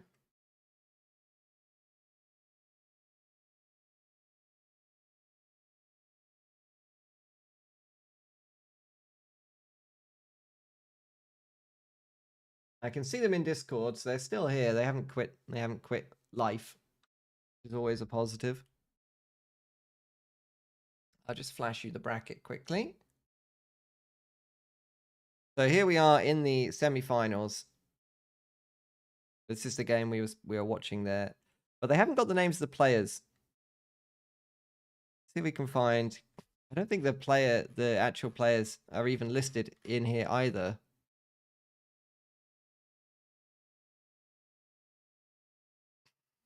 TNT is Tar. Okay, and Rats is Barney. Okay, there we go. So that is a 1-0 for TNT.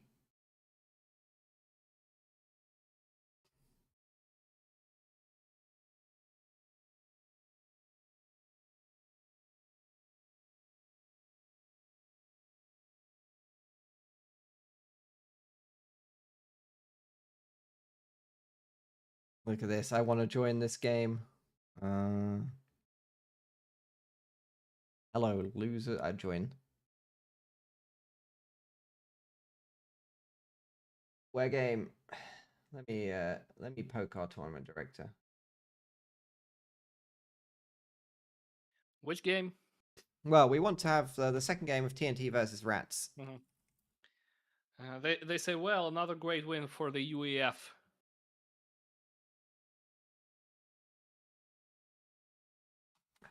Glorious UEF. Unfortunately, that map doesn't count towards the Galactic War planet count. I think we're actually getting demolished in Galactic War right now.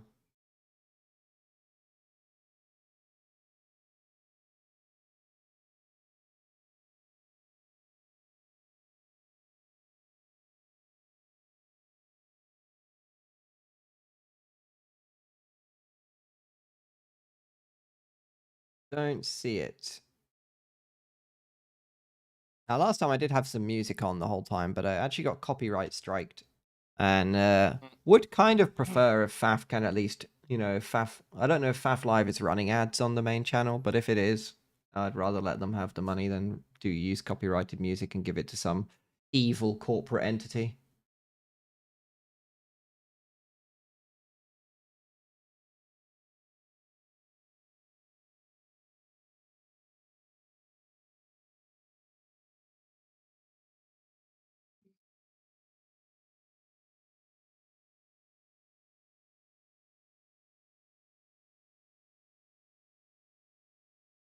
This is where I need my reel, my FAF memes reel. I think that's what we need. What do you think about a Russian channel called Faf Memes? Is that in the Discord one? No, YouTube channel. Is it in there? Let's have a look. Yes. It's Faf Meme. YouTube FAF memes.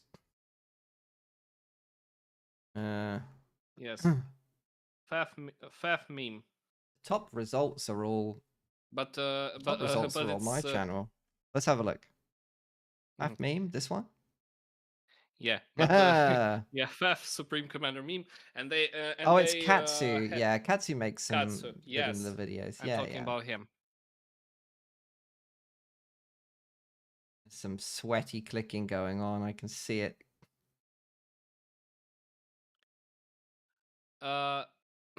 The last video posted. They made a lobby. Rats versus Fatboy team. Rats versus Fatboy. Let's go. Okay, hold on. Let's jump. And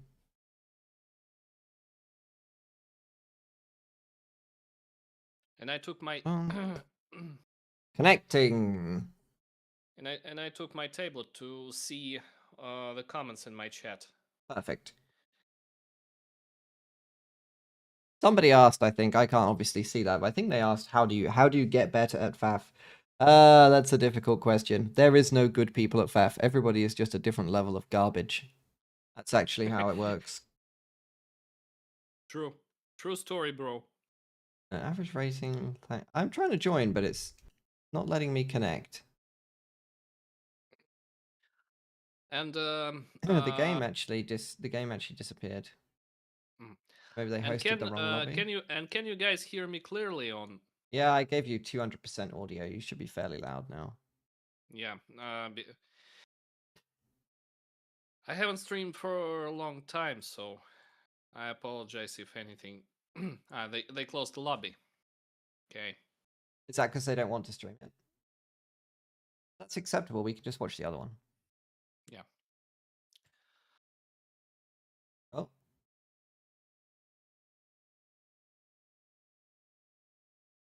New lobby. It's host AFK. I don't know if that's a joke.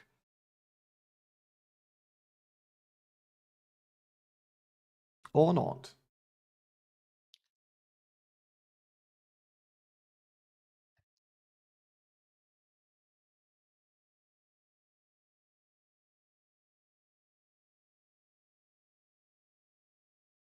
Gating in, Commander.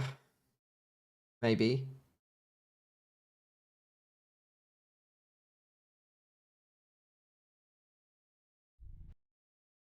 I'll try refaffing. Maybe I will refaf. Hold on. Let me open FAF again.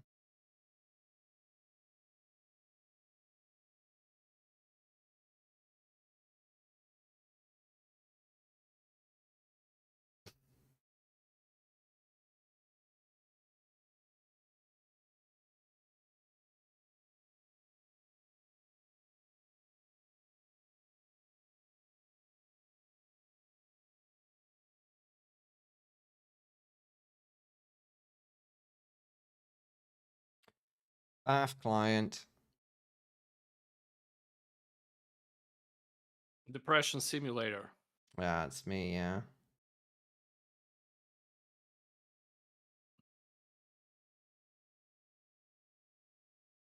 Okay, let's go play custom games.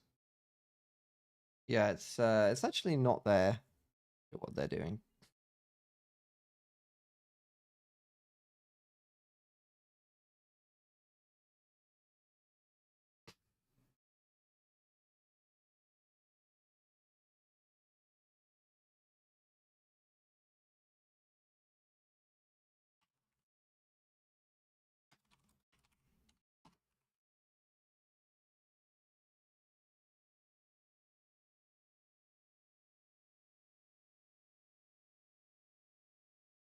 Maybe we'll start the if we go to the other one, the maybe watch E please versus suitable name.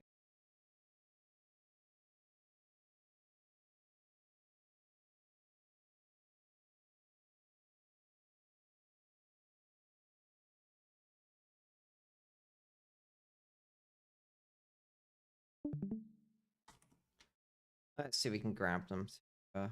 Post it. Ain't nobody want downtime in a stream. Feels bad, man.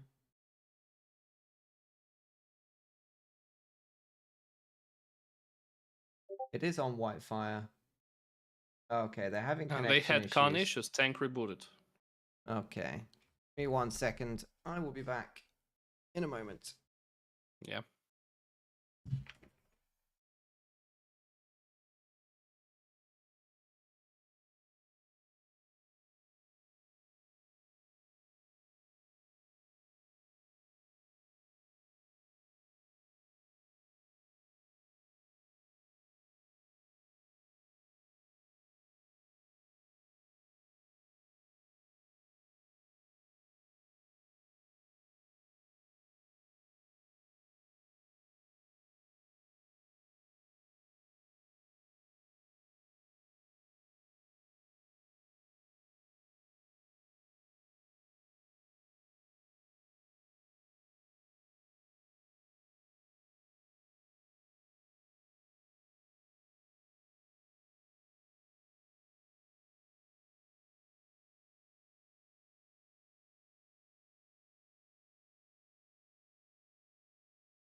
here we are.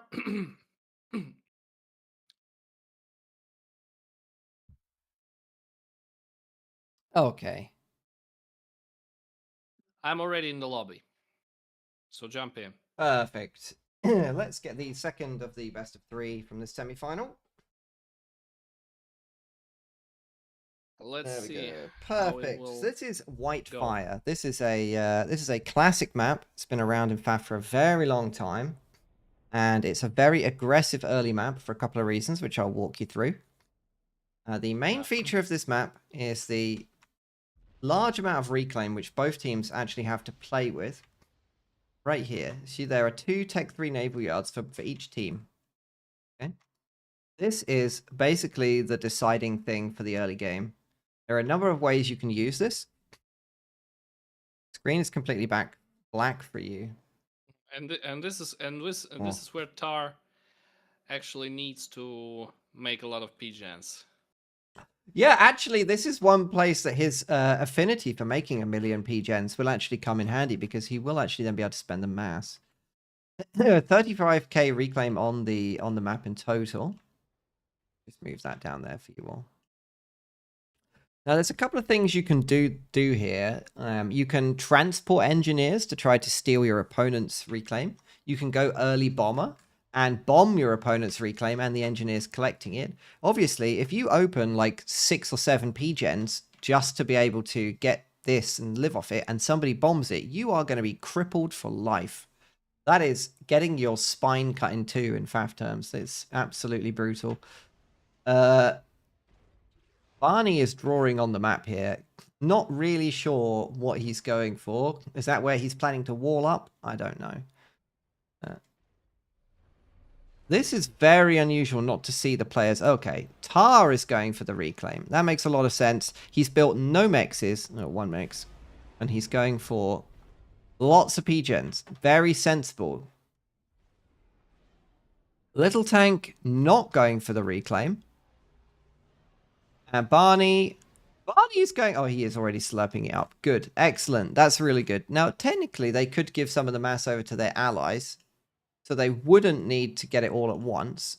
But the longer you leave it, you are obviously vulnerable to getting it sniped in some way.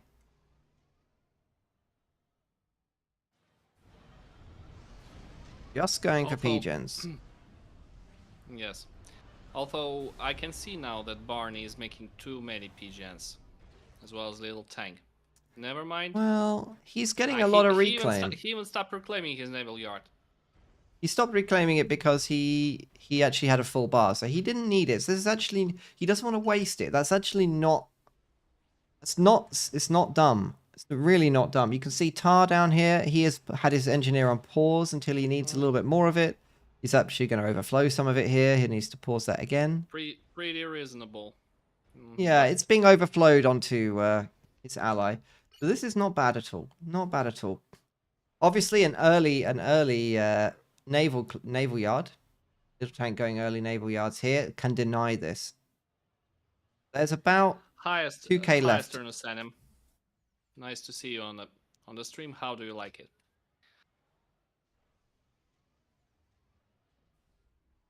This NG of Tar is saying like om nom nom nom nom while eating this naval yard. What? Yeah, he's reclaiming this. I can't connect FAF chat. Why? Oh, it's painful. So Tar is stalling 1000 E there for some reason. Or what he started doing. Oh. Sorry, 100 E. He's gonna make a lot of naval factories over here. Yeah, it's pretty standard for the players to make at least 4, maybe more naval yards here. This is very much a naval map. Once Tech 1 and Tech 2 Navy makes its way into the bays here, you know, the game can be... Once you push Tech 2 Navy in like this, one of these players is going to get absolutely crushed. So this is very much a Navy fight. Drops can still be useful, but once the cruisers come out, obviously that gets shut down pretty easily. We're going to have a a lab drop here. So this is going to be a ghetto gunship. Yeah, And that can definitely I- deny the reclaiming engineers. I suppose. It would I actually be just better see- to take engineers on the transport. And why is he going this way? Why is he going this way? It would be better to By almost... random. Right now, it would be better to drop your own engineers on your opponent's reclaim naval yard there and just slurp it all up. Just slurp the whole lot. Deny like 2,000 reclaim to your opponent. Little tank with another clutch scout there. He sees that ghetto. Doesn't lock it though. Doesn't lock it. Another ghetto. Okay, this is not a harassment tactic. This is a coordinated attack. Yeah, this is gonna be their play. Another ghetto. Okay, both players going for ghettos, but they don't really have any. Dude, they're about equal in air. Actually, they brought those intis. The thing is, both ACUs are in the bay, are in the Only water. one inti on patrol. Another transport. and one more transport. 4 transport. We got so many idle engineers here in wireless bombs base. And the Navy's in process right now. Yeah, I mean, the naval fight is basically over before it's even started because Team 2 did not choose to make a naval yard. It's going to be 4 ghetto gunships. 3 yellow and 2 blue. Yeah. Now, I don't know if this is something they've planned, but the Trident has exceptionally good anti-air, and they're going to turn around. And the ghettos get seen. They're going to need to coordinate really well here not to lose these. Because this is all in. What they are going to attack with it? The transport. I can see Cyber transports are moving on the edge of the map. Well, he's kind of going after the transports, but And Wireless is sending his transports right. they're unprotected. Here, No. here we are. The attack started. And he also sent intis for send intis to the support. These all died for nothing. That's a catastrophe. Little tank is destroyed. He needs to drop them now, really. Drop them. Drop them, Oh, Tar. no. He didn't. That's a fail. So the total damage of this attack is... He just put the transports on the patrol. And now he lost them. the total damage of that attack Wireless is bomb dropping. 1 his Tech mech 1 raised. mechs.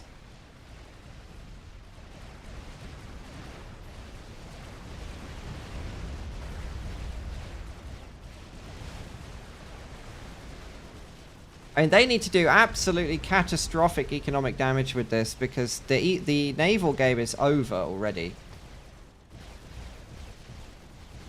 But these mech marines are not going to do that much damage. Yet he has a lot of frigates at the moment. Yeah, these frigates need to come in here. Oh. What is going on here? What is this? I live in RF, and I guess Russian... Астernus. Я тебя понял. Роскомнадзор, да, заблокировал чат. Почему? What is this? A guy in my comments is complaining at our Russian Komnadzor blocking everything in Russia. Ah.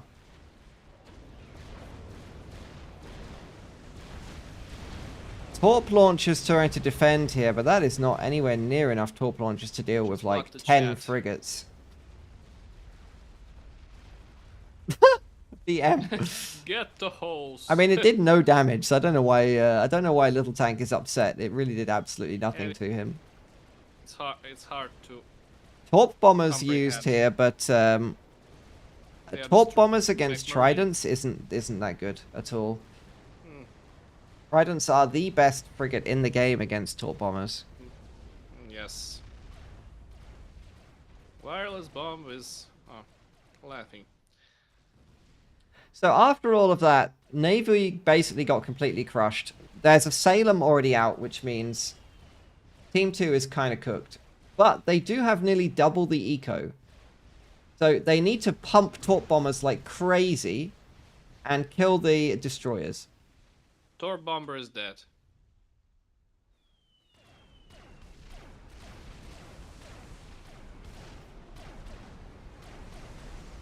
Questionable torpedo pathing there. And I think the frigates will just Barney contain... sent a jester to kill those mech marines. That's a smart move. Jesters are great defensively. So that's going to be the end of the ghetto G2. aggression.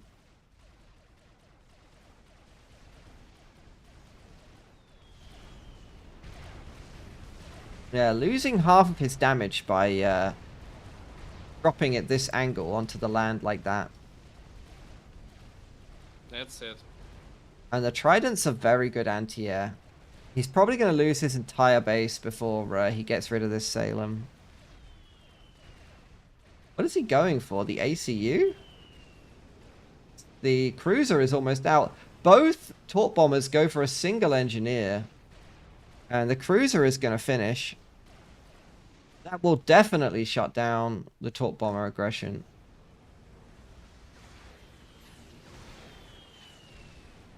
They were going for the HQ Simple anyway. aggression. Oh. Yeah.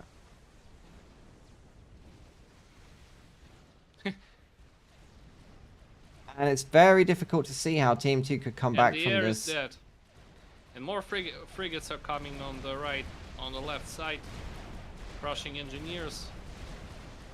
Oh, but the Cerberus is trying to defend the base from all those frigates. I mean, there's very little that Tar can do about this now. His ally Tar potentially has a could have torpedo, gone... actually. he got torp on his ACU. That's actually really good. Yeah. That will shoo away the frigates for a while. But on the right side, Yeah, situation's Wireless far probably worse. needed to go... he probably needed to go Riptides. But it's a little bit too late for his base. I really don't think there's much he can do. He definitely does not need a Tech 2P gen. He absolutely does not need that. If he put up a shield, he might be able to make a Tech 2 PD to kind of shoo the frigates away. But they're contained in this little area now. And Team 1 can just apply as much pressure as they want. They can eco and tech behind this. And it's not really possible to snipe the ACUs. One of them is on land up here, and the other one is in the water.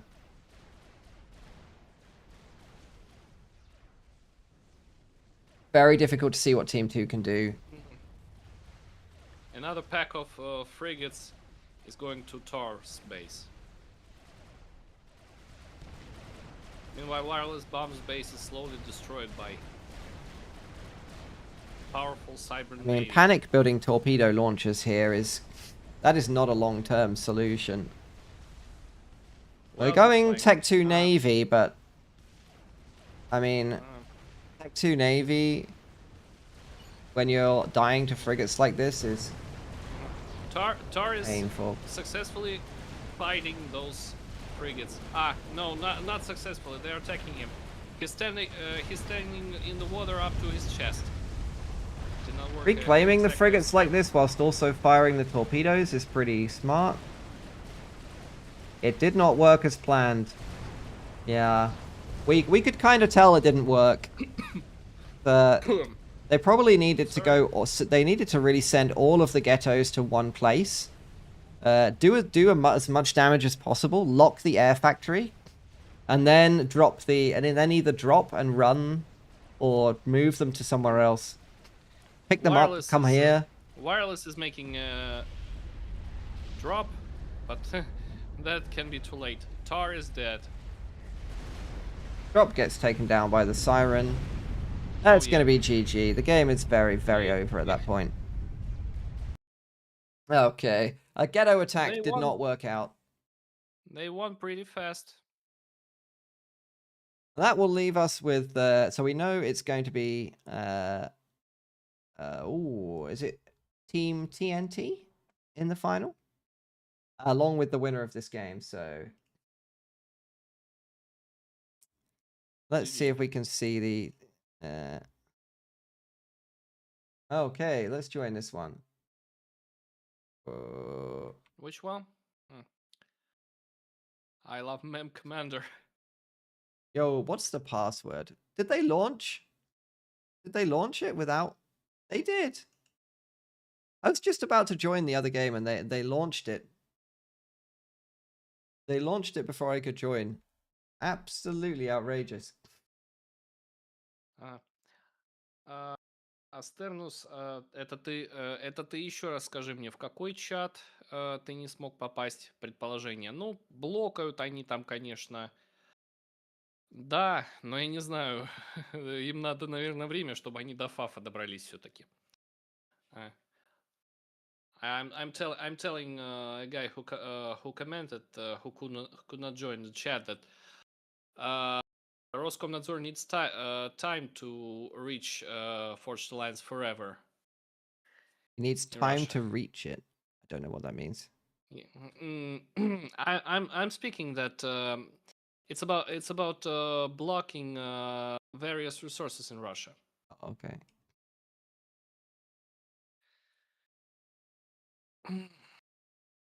So the top game here has actually played.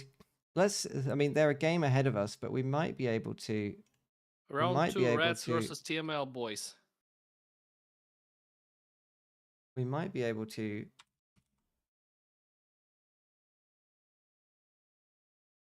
I bet the search doesn't work. Yeah, there should be a game that's played. There should be a. Let's go here. View replays. Okay.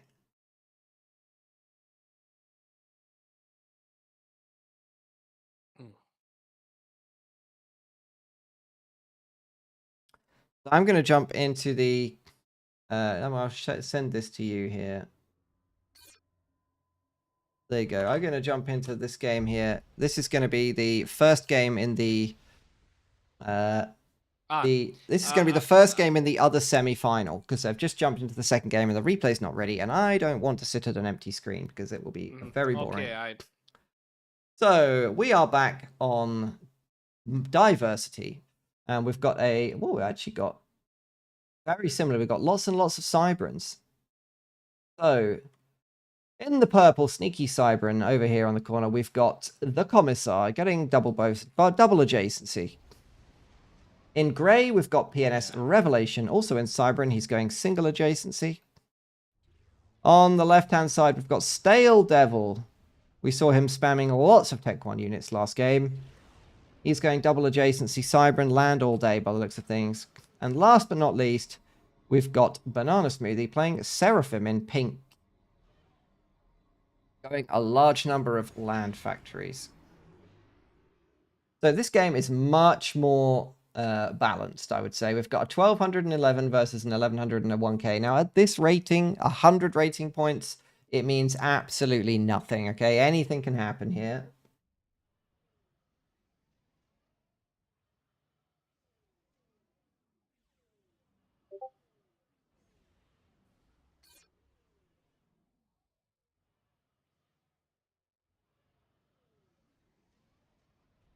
Whilst these players do this, let me just type. Wilson says second semi is at the decider stage as well.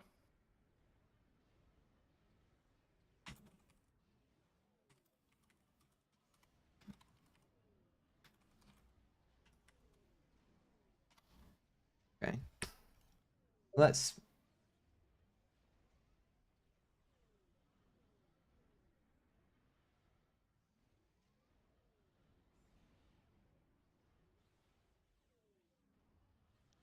I'm just going to leave this replay running. I'm just going to check the bracket.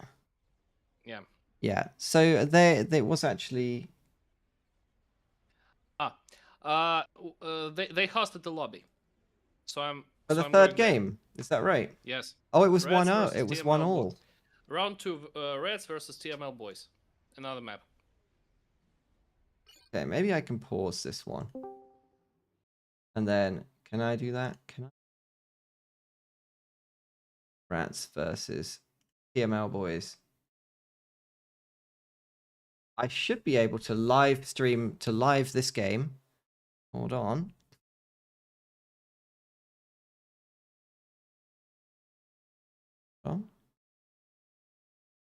Whilst also staying in the replay for the other game. Distortion. What is the map? Classic 2v2. Maybe I even played it. I don't remember. I don't play a lot of 2v2. Okay, so this is going to be the deciding match of the semi-finals. Backspace 345. I think it's just Faf client chat having some dependencies somewhere that happened to get blocked. Perhaps he's struggling to resolve chat server IP because it's not listed in Russian DNS resolvers. Well, maybe. I heard, I heard that various programs are used to bypass the limitations, even in FAF. То есть... There's a lot of players using VPNs right now. Let's stick to this one. So, we're going to have the deciding game of the Rats versus TNL, but suddenly TML, because they did get that snipe in the previous game. We're going to have Barney down here, lowest rated player. He's going Cybran again. Little Tank going Cybran faction team. Highest rated player. And at the top, we've got 1200 Tar, who's going Aeon, and 1100 Wireless Bomb going UEF as customary as it is for him. We got 12k reclaim on the map.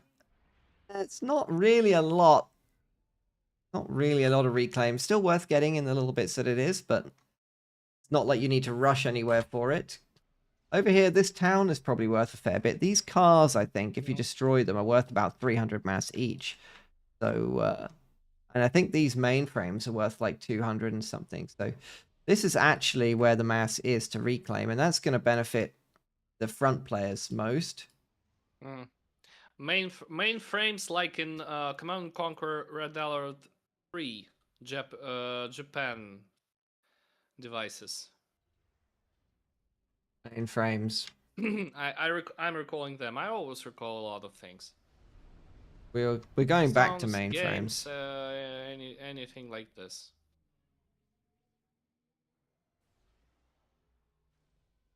Okay, so that's fairly standard engineer spread from both teams. Very eco-heavy start, no raiding really. It's difficult to raid on this map because if you kind of raid in here, it's very easy for your opponents to stop it, honestly. I think the real question is, okay, we're having a reclaim here. This is nice. Tar, how's he using at mass? Yes, he is. Look at that eco balance. Very nice. I guess the real question here is, who is going to go first Navy? Because a single Tech 2 destroyer that gets into this area or into this area essentially wins the game. Because it can just destroy the mexes straight up. And I would expect to see... This is very sensible. Like, Tar and Wireless, they have a much better setup for dealing with this. Because they both have good hover tanks, right? Blazes and Riptides, very strong on a map like this. They can scoot around the outside, clean up all the mexes. Whereas Barney and Little Tank, well, they've only got Wagners. And whilst they're good at sneaking into your opponent's base, they're not very good at confrontations against Navy. Oh, units moving out? As well as Othums. Well, Othams, but getting to T3, I mean, there's no Seraphim in the game. But if we got up to Percy's, I mean, Bricks obviously can do that, but better bricks. Bricks are pretty strong for that. They also have torpedoes, but if somebody's got bricks, I'm expecting there to be quite a few destroyers on the field. So, Little Tank remaining in his base. Tar remaining in his base. And it's going to be the players on the right-hand side of the map who are going to be contesting these mexes with their ACUs. I think actually, given the size of this map, it might be worth going a transport. I mean, he does have an air factory. Obviously, you could like drop an engineer, drop an engineer, drop an engineer, drop an engineer, and you're going to be like up 7 or 8 mexes if you're in Tar's position. I actually feel like a transport here is pretty strong. I haven't played this map, but I feel like it's pretty strong. I can yes, I can say I actually played this map, but Versus I like remember this that, kind of a move. we never went navy here. You I never don't know went why. navy? Yeah, yes. Yeah. It can sound strange, but we haven't. Tech 2 hover should be pretty strong, I think, here. I think I'd be looking to go Tech 2 land, make a lot of hover, and then go Tech 2 navy. Disregard air. I mean, it could be that our boys down here making air are planning to go Corsairs or something. That's, especially with the second air factory planned for Barney. Would not surprise me if that's the way they want to go. Very strong in 2v2. So factory here for wireless bomb.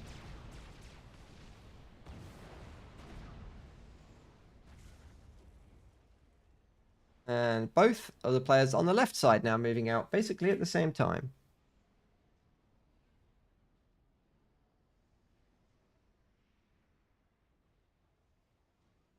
Mass-wise, it's almost dead even. Balance-wise, it's also almost dead even.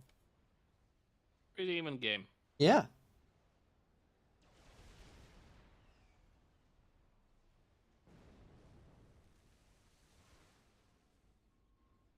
So Tech 2 mechs for Tar, that's pretty early.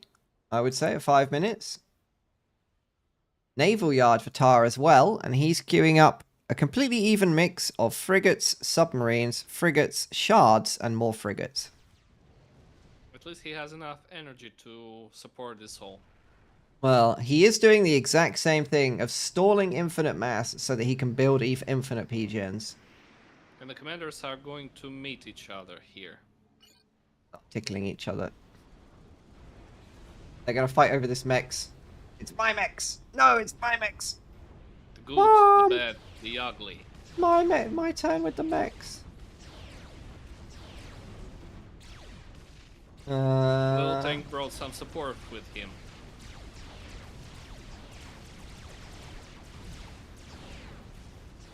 Not sure why Little Tank decides to back off there when he has the advantage. But he's probably worried about this push in the middle. Little Tank going for Jesters. He needs more. Yeah, Jesters supported by double air factory down here. Making inties. This could definitely work, but not if he A, reveals the Jesters, and B, flies them into archers. That is not the way to do it.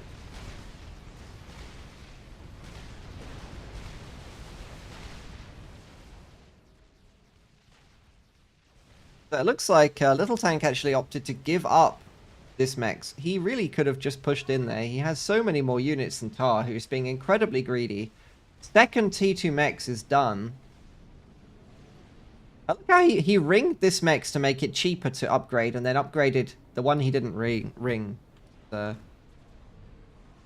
T1 Air Factory, maybe because they saw the Jesters. If that's the case, that's quite a sensible thing to do.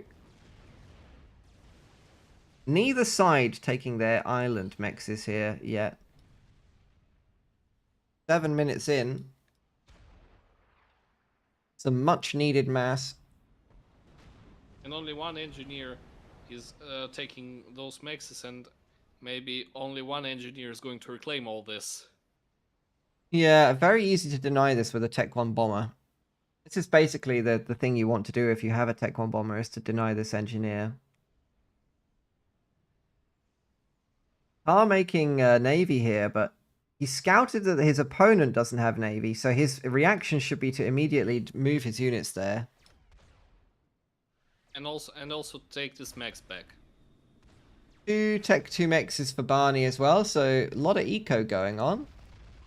Tech 2 for the Aeon player, Tar. He's going to get his And E2 on his ACU. Wireless Bomb already has gun. So they share it pretty evenly. Mantis is destroying Auroras, as usual. At a close range combat. And the drop is on the way. It's only 3 engineers though. And surely that gets spotted. Yeah, it does. No. The transport is shut down. He would need to be a little bit more sneaky about that if he wants to get that past his opponent. Yeah, that's for sure.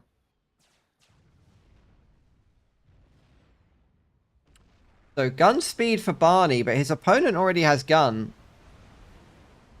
And No, equal I units as well. don't have a gun. And he's ripe for an overcharging right now. Overcharging this is so expensive. And the great haste, since he's stalling for sure. But No, Mantis is Barney, protected. minus 1,300 energy. They're both stalling at the same time. Oh no. If only they had a Tar on their team with like 600 extra P-gens, they would be doing so much better. Oh, they're going to be in trouble. He might have to cancel this. The Lobos have already is going primaried on. him. Barney's standing like a... He needs to get the legendary rest of his PD. Mantis in the fight. Fight! Get your units in, Barney. Also, this could His- work right now. Barney's dead. Barney, no! You greeded, Barney! No, Barney! All of your units die for nothing! At least send your units in. They were both stalling E. Neither of them had enough P-gens. I mean, he could have paused his air. They could have all paused all of their factories. There's a Tech 2 P-gen being stalled their way through here for Little Tank as well, who suddenly has double the eco. I think the solution here for Little Tank at 73 eco is to do like 3 Tech 2 mexes and then make T3 land. I think that's his best option. Aeon PD creeping here is not really an issue. He's going to lose some of this, but it's not. Don't walk the engineer into the PD fire. Don't do it. Sad. That engineer was a lemming. Had no self-preservation whatsoever. Little Tank could do a lot with... so he could try to work his way towards laser. Nano. Gun Nano would be pretty good. No, his opponent only has Tech 2, so Gun Nano Stealth would deal with this PD creep, really. Very difficult to deal with. He's going Jesters again. Jester and Inti is his For mix. For nothing. Tar has enough anti-air. Yeah, they both have quite a lot of AA in their armies. What he really needs is probably T3 land. If he doesn't use his ACU, he won't be able to win this. He's got mass, he's overflowing mass. He could just upgrade some mexes, build some more T2 factories, pump out some units. This is just Tech 1 slop. Going left flank. Yeah. This is all just Tech 1 slop armies. He just needs to get a bunch of hoplites and a stealth and he can kill all of this kind of rating level. Another raid on left flank. This radar, by the way, this is a hero radar.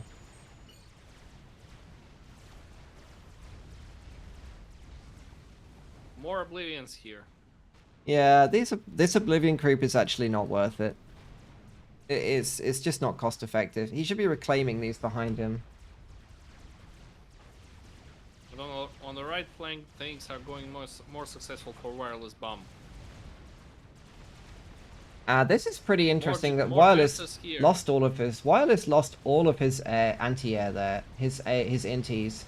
So if his army focuses the AAs, The Wagners are finding subs.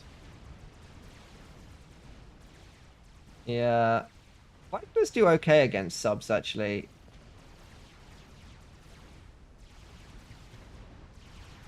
They kill only one. A single PD here would deny this whole push.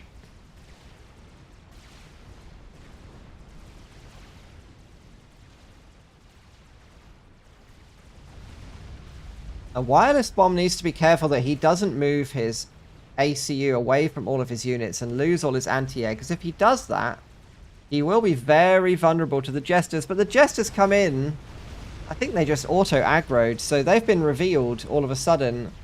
That's kind of terrible for Little Tank, because he really needed the surprise, the sense of surprise to deal with those. He's lucky that Tar didn't immediately right-click them. 3 Wagners have finally defeated the second submarine. Yeah, better While to it split killed Wagners 2 up, of them. to be honest. To have like one go here, and one go here. But... building anti-airs and Tech 1 PDs. So Wireless Bomb really needs to go Tech 2 a little bit earlier. He's making Tech 2... he's ringing his mexes, but without Tech 2 taking PD. him down slowly. What are they fleeing I from? know. I'm not sure what he's so worried about. Okay, here comes all the air. It would be nice if he baited them in over a flak, but his factory is producing only rhinos. A single flak here would allow him to crush air. As it happens, he kind of wins air by default anyway, because Tar's inties are they out of fuel? No, they're moving very slowly. Tar is setting up his PD base here, and I feel like he could go for a TML, but there is zappers.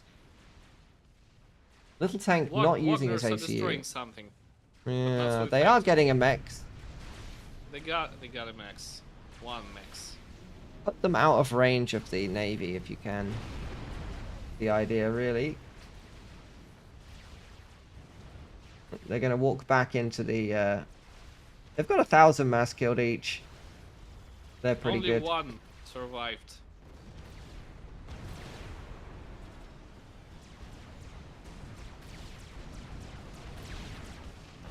The Wireless Bomb doesn't have the power to use Overcharge, so if he's clicked by all these units, he will die. There's a nice drop in the back here. But the Jesters are here, so that's... it's surprising they even got this much damage with the Jesters to defend, but it's actually going to be very effective as it is. 1 Wagner took down another T1 max. Even T2 max. 1,500 mass killed. 1,500 mass killed. The bombers are just going to kill him.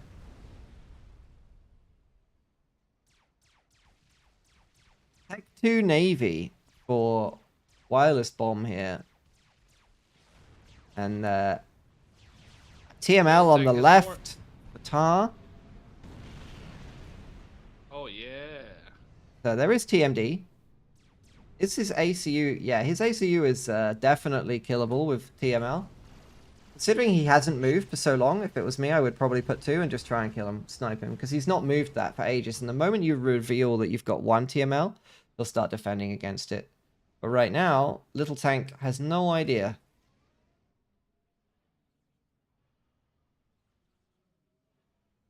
So where is he sending his air?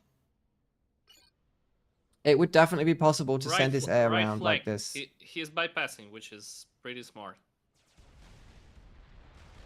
He could go all the way around.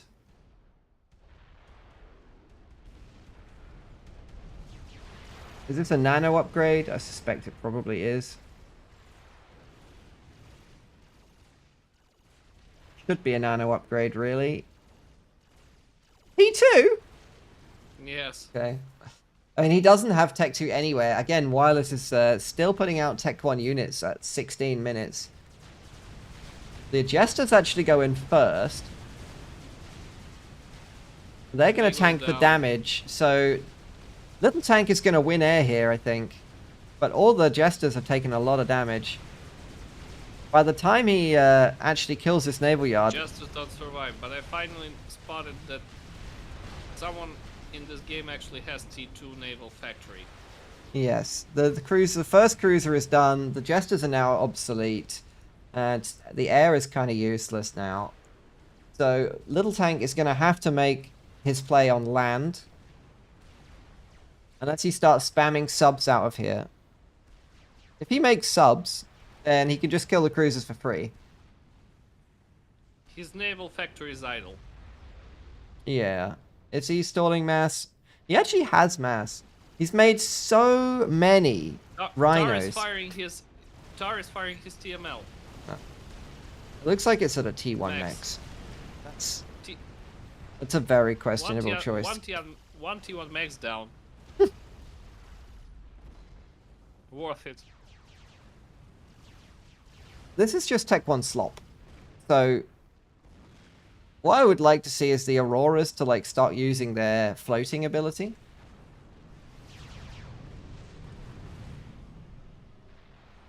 R really should be pushing these in because he will lose this against rhinos. Like, absolutely no question. He dies instantly to rhinos here.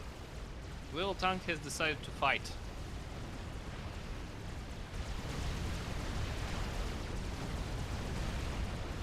This will leave the door open for Little Tank to do a counter push.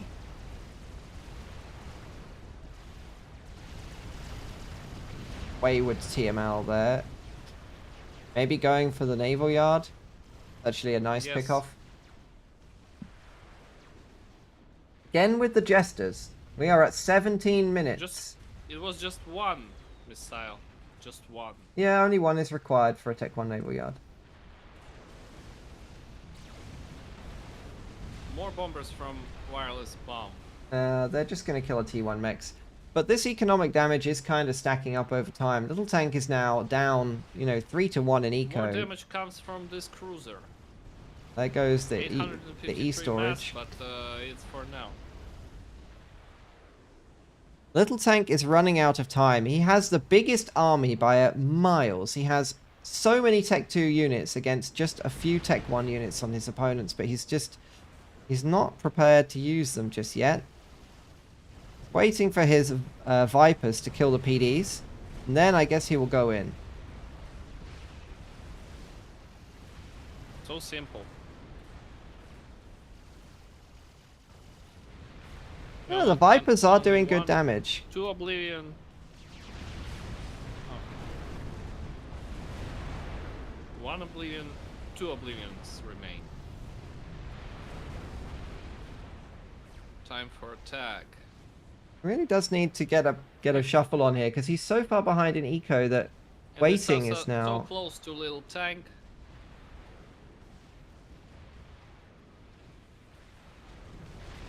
See, the Aeon TMD are deflecting most of these missiles. 21 kills in no time. There are the subs. The subs are going to kill the Jesters. How? The subs. No, they not. No, they are not. This is the best anti-torp defense in the game. They just get very confused by. Now they are taking little time, but okay, yes, the Wagners can definitely kill the cruisers here.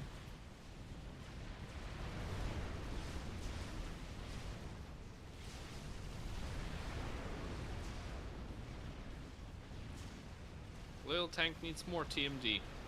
I mean, he doesn't need more TMD. What he needs is just he needs some different units. He just needs to either make a destroyer and place it here, or to go or he can go like Tech 2 air and destroy this. He can just Janus this and that would be game over, or he could go T3 land on his base. There are no Jesters this time, so this drop will do damage again.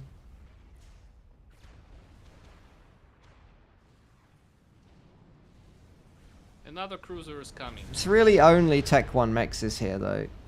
This is not really even very valuable anymore. Are we going to see a switch to destroyers? Yes, we are. This is the slowest Cybran push I've ever seen, little tank. Be bold, my man. I guess it's just because he doesn't scout, so he doesn't know. Like, a couple of Tech 1 air scouts rallied into this area, he'll be able to see that he has a superior army. And he'll just be able to push. So much for the Oblivion PD creep. Yeah, well, he's got a lot of Vipers.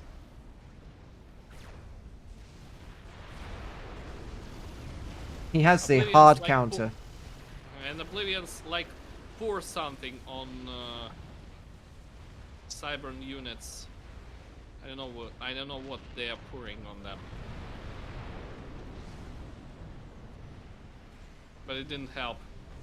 Are there actually deceivers in here? There are deceivers in here, so this is actually quite nice. Tar to counter this, by the way, if you've got a Cybran playing with deceivers like this, he should really be going sensors on his ACU. If he gets the sensors upgrade, he'll be able to see all of this. And it doesn't matter if about the stealth, it won't affect him.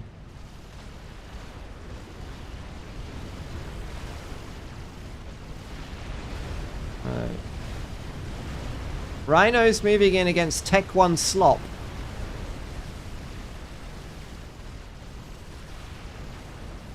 There are enough Rhinos to just crush this, by the way. But 3 tactical missiles launcher on the wireless bombs bunker. oh no. 1 to load. We'll keep an eye on that over there. Little tank can basically still... He can just push in here and win with his army. If he just attack moves or his whole army, he'll just win. He's being very, very cautious.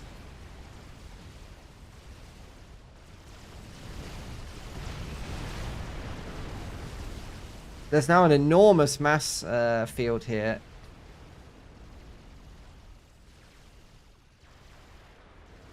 So The many Vipers do a lot units. of job. More Wagners on the right flank. Some of these Vipers have 1,000 mass kill, but here's that TML snipe. Does it clear the mountain? Yeah. Yes, it does. Little tank, no, not Yes, I again. did, I shot him. Not again, little tank. 1, 2, 3. No. Even from behind, he could have still won that with his army, but he was pushing so slowly when he was so far behind that they had time to cheese him out of the game with a glorious UEF TML base. What a monster. Oh yeah, pretty nice. Pretty nice. Well played. So I guess we need to we'll jump back into the replays. So there should be, the other game is also in a decider right now. Let's see actually what Wilson will say about this. Let me pull this one back Turn the up. official chat. Banana Smoothie says dirty Cybran. Dirty Cybrans. I don't know why the thing here doesn't work. Go.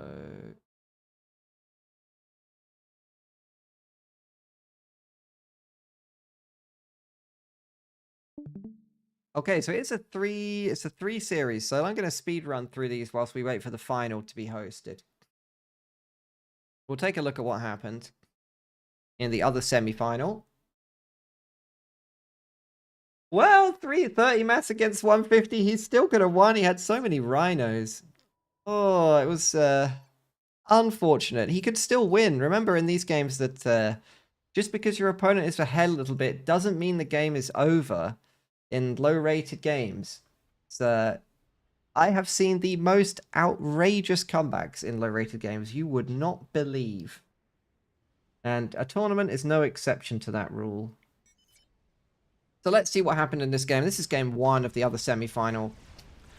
So all ACUs moving forward. Reclaiming happening immediately. That didn't happen in the last game. Slurping up the mass in the middle. Greedy banana smoothie. Go to +2 here. So no raids. We got kind of team 1 is ahead over here. Nice raiding bomber from the Commissar. He's up to T2 mix already, so very greedy start for him. We'll see if Banana Smoothie can punish him. Doesn't look like it, but he hasn't managed to expand yet. He's just in his own base. So this might end up being a draw. Questionable reclaim order there. But Banana Smoothie comes in, and that'll be a 2v1. Poor Revelation there is going to get gangbanged. One in the front, one in the behind. That's not something he wanted when he queued up this game. And it immediately moves to a 1v1 on diversity between the two higher rated players, the Commissar and Banana Smoothie.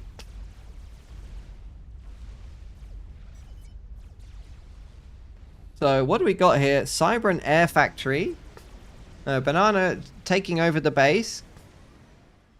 And we got Mexes still untaken here, but same for the Commissar. Banana is actually on double the mass, so going T2 mass land spam here would be probably the best option. There is a gun ACU. That's a Tech 2 land upgrade. But it's now idle. Teammate pinging. Very nice teammates. Where is the Tech 2 HQ? That's the question.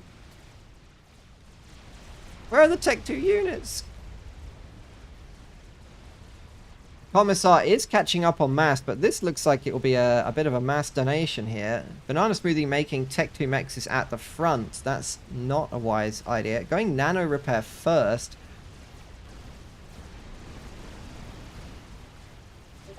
Where is this engineer going? Tech 2 PD. Looks like this attack here is not going to get anywhere. It's going to actually lose all of those units.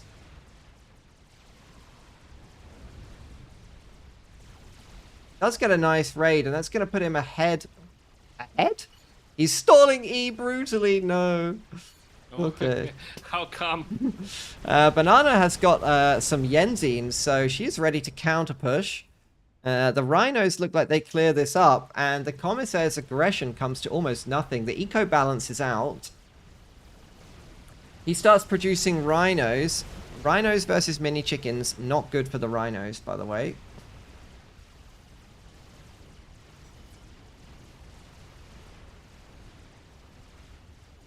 And the game looks like it's basically going to even here. Going to go back to a kind of an even setup. What is Banana working on? A Tech 2 radar in the base. Okay, an air factory. Scouts and inties. So we will see.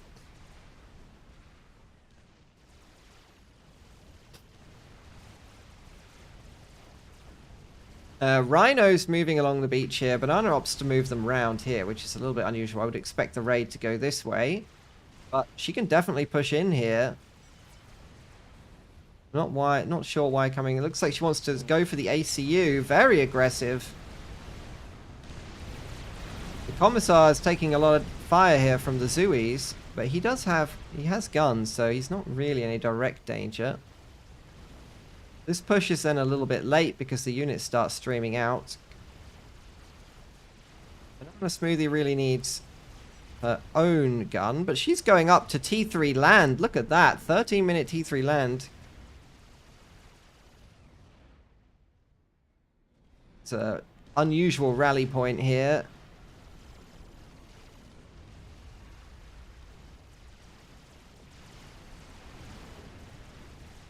Drop done here. That's quite nice. Is he going to fly straight into the flak, though? He might fly straight into a flak that's gone the wrong way. No, he doesn't. They actually land. But it falls into the PD. That's sort of a waiting PD, the big brain PD. The most accurate. Yeah, the big brain PD was just waiting for him. Then he's going to try to push here. But I don't know why Banana isn't going gun. This is the first game I've ever seen Banana not go gun. We have a sort of accidental concave here as well, which is going to work out pretty well. Cerberus turrets here. This is not going to go anywhere. Eco is still dead even, and Banana cleans up this army very nicely. leaving herself a 3k reclaim patch.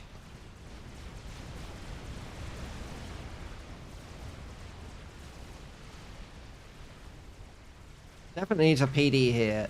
Not PDing this is a bit of a blunder. Oh, the Commissar didn't do that either. Nano repair. There's Othams on the field. Send that Otham in. It could. Oh, we got Corsairs. Okay. Commissar going for Corsairs. Banana going for Othams. Corsairs do actually beat Othams, though. Oh no. Not so fast. Oh.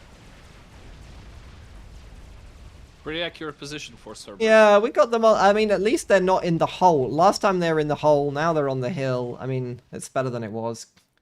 Banana very slightly behind in eco. Speed it up. Both players are tinkering with what they're doing. Gun stealth. The Othams can, of course, go around. I don't know why you would use the Othams to... Does the Commissar have overcharge? He does. He actually has enough to overcharge. I think he has enough to overcharge. No, he's only got one storage. So actually, he will probably die to the Othams if Banana pushes him with them. He just has to go and right-click him with them. That's not the way to do it. Just send them around. You can't kind of back in and out with Othams against an ACU. Really need to just YOLO it. That's for sure. The PD Fortress on the hill here.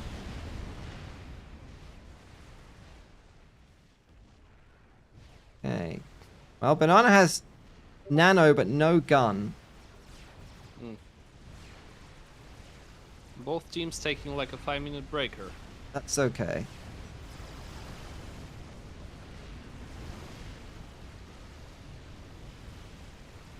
Please build a PD here. It's a very vulnerable place to raid like this.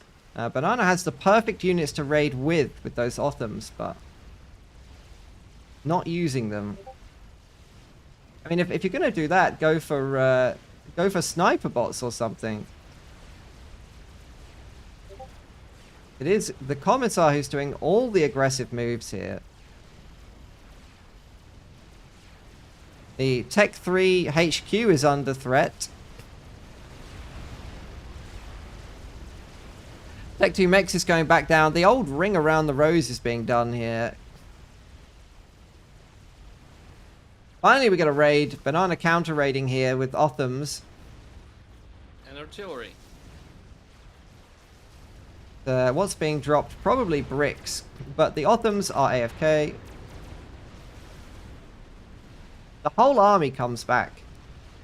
That allows Banana to push. That's pretty big brained. The Commissar went all the way back into his base there. Very nice Othams shielded versus bricks fight there for Banana. Here come the Corsairs. A dodge is required. Is the shield going to recharge? Banana walks straight into the bricks and dies. Was a long way ahead in that game, actually, but didn't play that one out. Let's go to the next game and see what happened in the next one. Nice win for the Commissar. He played very smart there, even though he's behind. Used his units to raid, and then just right-clicked with Corsairs once the shield was down. We'll go and check out the second game.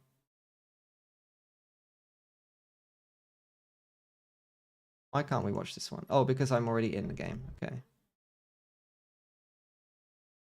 Oh. Let's see what happened in game 2.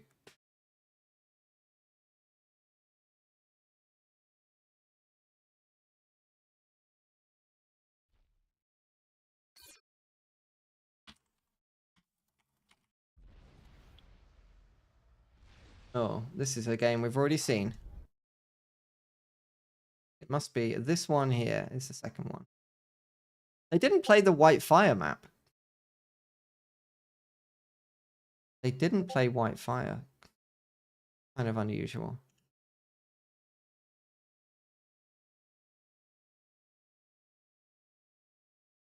Let's see what happened on this moon map.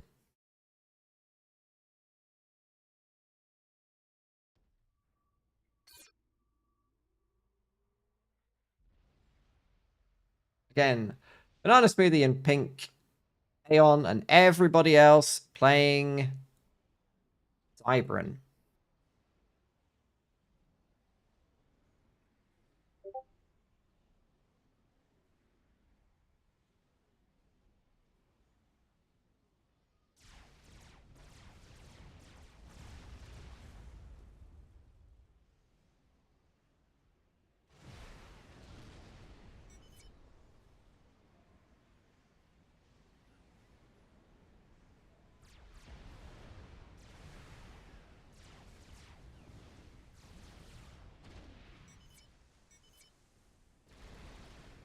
Okay, let's slow this down. So, Banana going to be engaging here against the Commissar. Got a lot more units. Commissar's already got a T2 mechs. So does Banana. On the left-hand side, Stale Devil going to be moving in against units. He's going to pick up some kills here, which is very nice for him. Commissar is immediately in trouble, by the way. He's got an overrun. Banana going to take away some of his production facilities. And going for a rushed Tech 2 naval yard for Banana. Now, the Commissar has units, but he's not used them there. And Banana's going to get away with this by the looks of things. Much more active than the previous game on this map.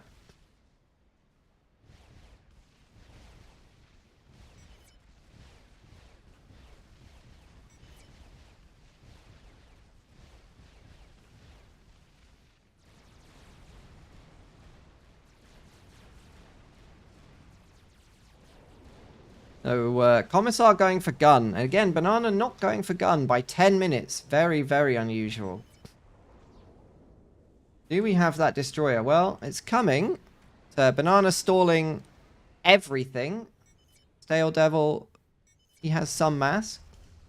Revelation, oh, he's stalling brutally on mass. How is he doing that? Plus 9 mass, minus 100. Is this an E stall? How is he spending so much E? How is he doing? Oh, he's doing gun. With like 10 engineer support. That's wild.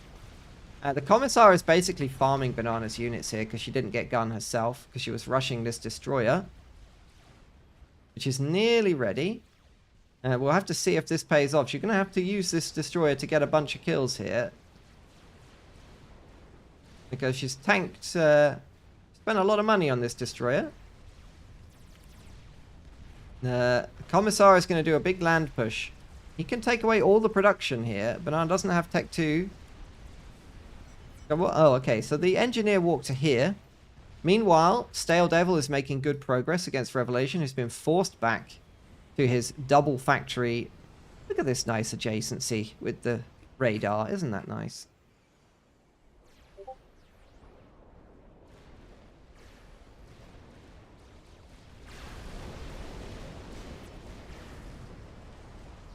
So Commissar is going to see this. Banana runs away from a frigate with the destroyer. Does her own gun here. PD started, but those units need to be supporting this PD or both the engineers are going to be lost. Nicely saves them there. And there is a 2v1 possible here. Stale Devil can move in behind, cut off his ally, and if Revelation doesn't punish him...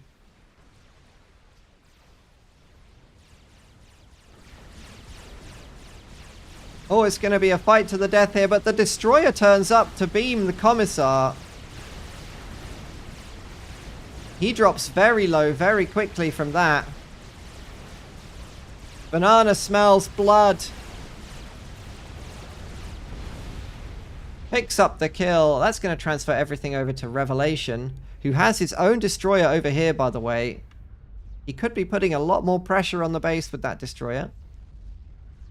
Banana going to continue in with the destroyers. This naval yard almost up to T2, so that was going to be the Commissar's counter.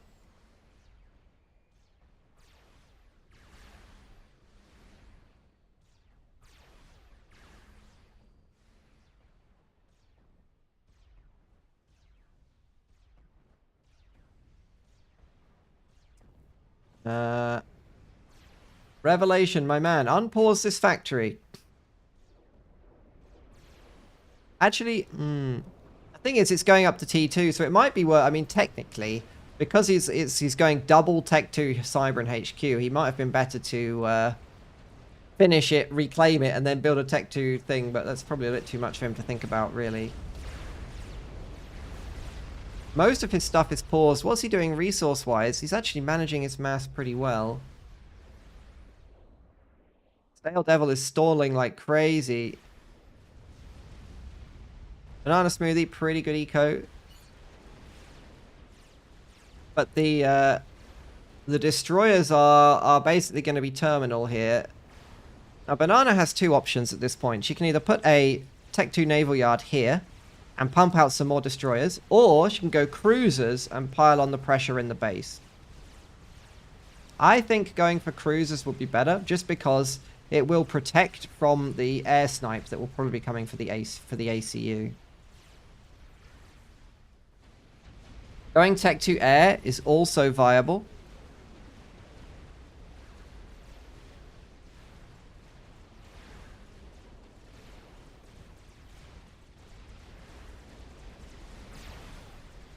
Yeah. This is going to clean up the base brutally. That's the HQ as well. Port bombers for Stale Devil. That's a very good idea because, well, it was a good idea right until this Salem turned up.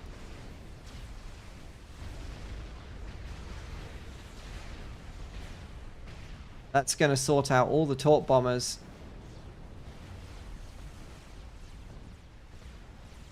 The Cyber Navy is going to do, so we're going to have a bit of a counterclockwise rotation movement going on here. The good thing for Revelation in this situation is A, the Salems have better range, and they also have better arcing fire. But they can also move across the water. So if he ever gets here, he can move his Salems into this pond and pressure the naval yard. So this really favors him. This flak, sorry, this Yenzine,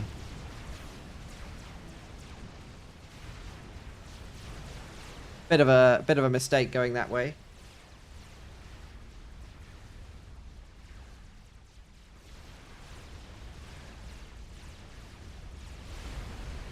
So Banana keeps the pushing going on here. The last game, the final, by the way, is being hosted, so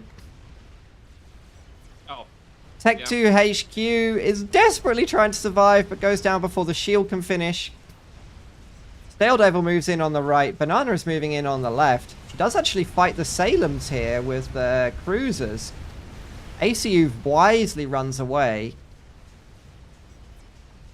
This cruiser's doing absolutely nothing. Look, it's just shooting them all down. But Team 1 way ahead on eco.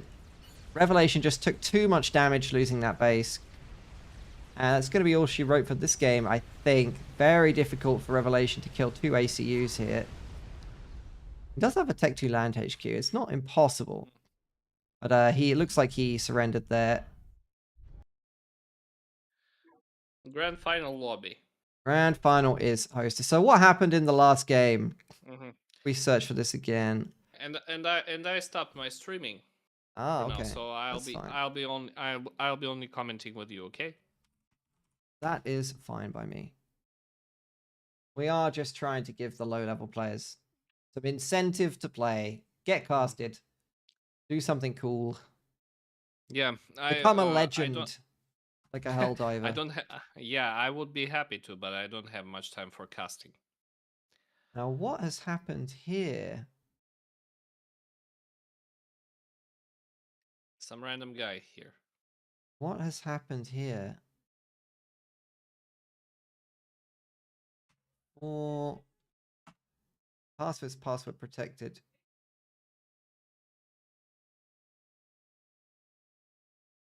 You know the password. I do know the password. Wait a second. I sent you. Okay. That's right, I got it.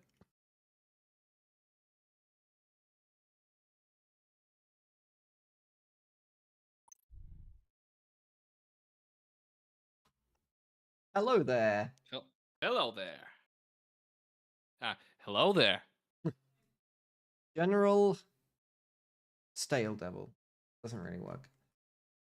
So if we search. Where's the tar?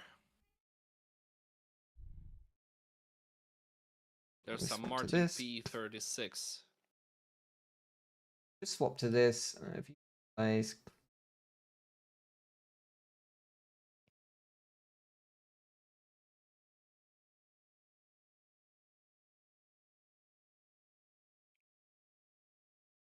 So something has happened with the teams.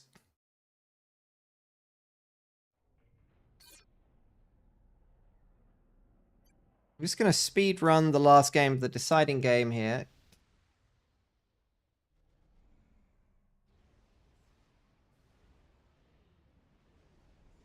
On +10 to see what happens. So we had the Commissar up on the right, Revelation on the left, Banana on the bottom right, and Stale Devil on the bottom right. And as you know, it's super important to get these naval yards. Commissar's already slurping his.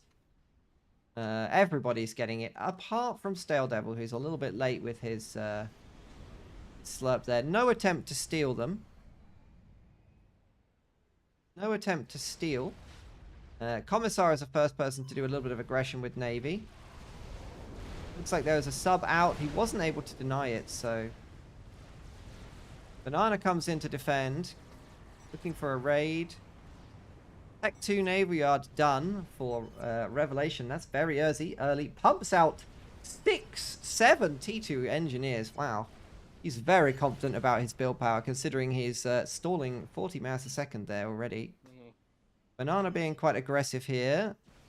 But Tech 2 Navy done for the Commissar. And I think this might really favor... This really might favor Banana on this map, because she has gone for those Seraphim cruisers. You know, those are very, very strong when microed. Does have some of them out already, actually. The one just went down. Interesting that the Commissar went for a cruiser. Stale Devil going for the Torp launcher. This is actually quite an even game here. Definitely looks like it's favoring... Definitely looks like it's favoring Team 1, though. Torp bombers inbound on this Navy. They went after the frigates, though, not the cruiser. That's a disastrous decision for Stale Devil. Going after the cruiser is absolutely the best thing to do. Banana needs to micro here, but too close. Keeping your distance with the Seraphim cruisers is the best way of microing them. Keep your distance, micro backwards and forwards, dodge the Salem shots. And the game evens out. Look at that, almost identical eco, identical map control. Everything to play for. 90, almost 90%, 88% here. Stale Devil with that Torp ACU. I would like to see him get stealth as well. Just because it would give him a little bit more regen and make him a lot less sniperable. Difficult to micro 2 naval battles at this level. Really difficult. Derp. We nearly ready? We'll just see the other game is almost ready. They are calling. Just speed running the end of this one. How long did this first game go, by the way?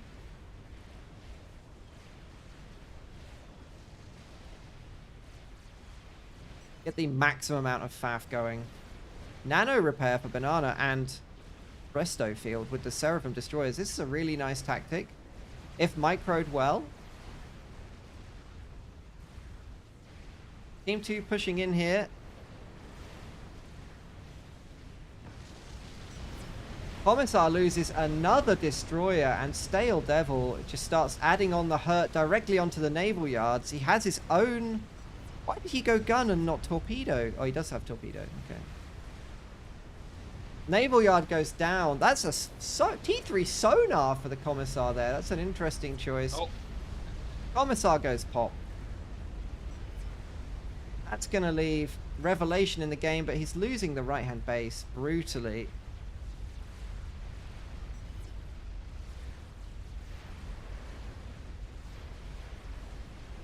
T3 3 naval yards. There's almost a battleship.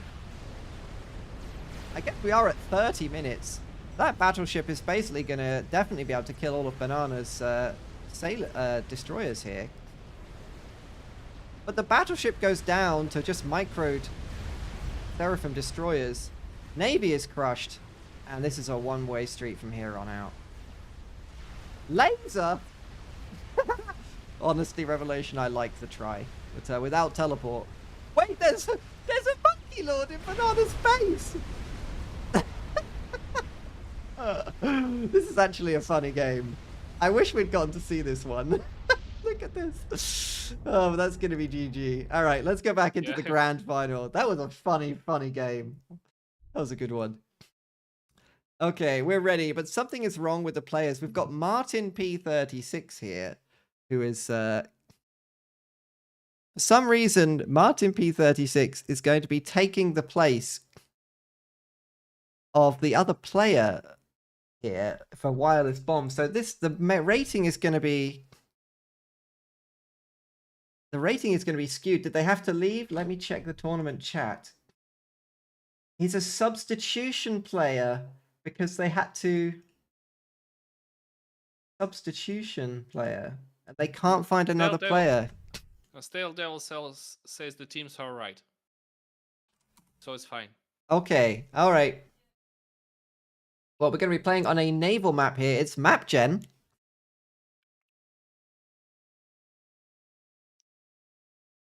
Very unusual. But we've had to have a player substitution here. Yes. Actually 300 rated, so yeah. Isn't it going to be... It's going to be a David versus Goliath here.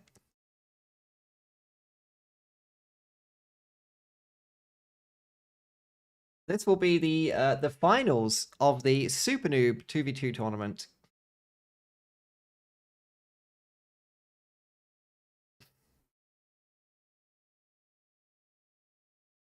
I was kind of sad we didn't get to see that Whitefire game. I think that was probably the game of the tournament, that previous one, with the with that Monkey Lord running around killing everything. Okay, here we are in the finals. Let's see. In the finals. On the bottom right island. This is actually kind of like a defensive island thing. It's almost like an Astro Crater style thing with these like walls they've got around the island. That's kind of wild. We are going to have I think this is Team E, please. We've got Stale Devil and Banana Smoothie. 1200. Highest rated player in the game in Pink Seraphim. Has gone Pink Seraphim every single game so far. Stale Devil in Grey, Cybran Grey. He's gone the same cut. He's gone Cybran every single game. These players are not switching up their factions. In the same color, we've got Wireless Bomb. He's gone UEF in this color every single game as well. He is 1100.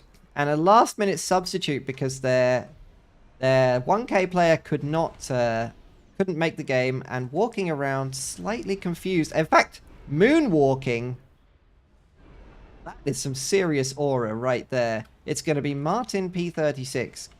I wish he would finish his mechs, though. Oh. Nearly. That's gonna be pretty. There we go. We got it. We did it. We're okay. He probably he's got enough mass to do this, but at this range, you probably, if you're a new player, make a Tech 1 P-Gen. So you want to go 1, 2, 3, probably 4 P-Gen or P-Gen 1, 2, 3. Rushing for the Hydra at this range is he might stall brutally there, but I'm not a very good eco player, so. But it's okay. I used to be like this in my 300 rating. Oh, is Martin technically just an alt account? Does he just have a second game up on another screen? That would be hilarious. So we're going to have... Wireless is going for the reclaim. He's almost certainly going to stall. Yeah, look. Oh, pain. Is he being given E by his ally? It looked like that's what happened. He's stalling brutally. It's because he's trying to build all the P-Gens at once, look. Pain. E, please. E, please. Team E, please. Needs to give them some E. No reclaim on this, by the way, by the bottom team. The reclaim is, in fact, invisible to them. And look at how greedy Banana is. Look at the way the mexes are split on this bottom island. This is Banana's mexes. And this is the poor, starved peasant Stale Devil. Look at this. That is brutal. I think Stale Devil should rush a transport. Yeah, he's Just rushing a right here. transport. Rush a transport and probably do this. Or even better, do this. Do this. I think he can steal all of this. And this. Yeah. And this. I mean, if Martin is going to be walking into the Navy here to build this, to collect these things here, I think it would be better for them to walk their ACUs this way, because they're going to need to defend. They're going to need to defend this. This is a very obvious proxy location. If you find yourself on a map like this, and you are playing against anybody, and you've got half the island and half the island is untaken, you should expect a proxy base here to be dropped pretty quickly. Really. Okay, transport is just loading. Well, Martin is going to make even A naval 4 yard. naval factories. Good for him. Navy will obviously win this game. Tech 2 Navy will probably be the deciding factor. At which point I kind of like... Yeah, I kind of like Banana Smoothie in a Navy fight, having watched that previous game. Just because of the Seraphim destroyers and a little bit of micro. UEF, you need to be very committed with your destroyers. You want to get them right on top of your enemy and shoot them right in the face. What is I this? used to play only Seraphim like she does, but this year I quit this. Random faction is the true master race. Yes. Okay, well here comes the proxy attempt from Stale Devil. Let's see how that goes.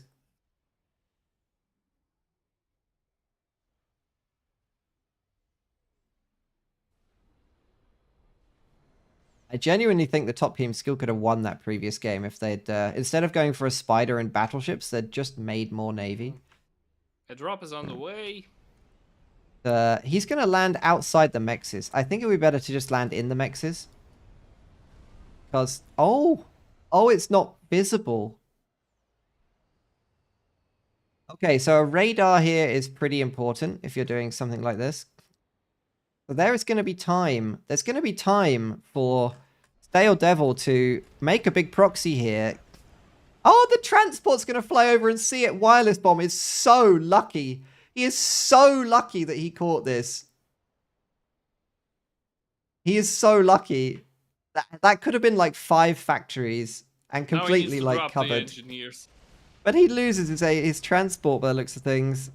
Drop them! What are these interceptors doing? Are they drunk? Oh my goodness, he's going back! No! It's like a ping pong game. Oh boy. He had the perfect opportunity to get away with that. The ACU now needs to come down to defend. Actually, they need to just bring both ACUs to defend. Wireless Bomb really needs to see the danger here. He hasn't got enough E, believe it or not. He's building his own factories, but he needs to just bring his ACU here. He needs to build PD here and bring his ACU. Not sure why he's not using the ACU. Is there an early Tech 2 naval yard? No. Martin is instead going for Mass Tech 1 spam, but he doesn't have I don't think he has the eco to support this many factories. He needs to just stop at 4, that's for sure. Another 2 is going to be way too much. And Stale Devil's proxy here it might just decide the game. There's no counter to it yet. True story. No counter yet.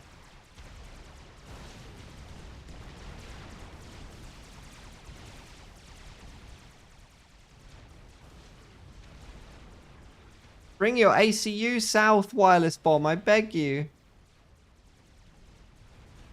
This is worth 20 tanks.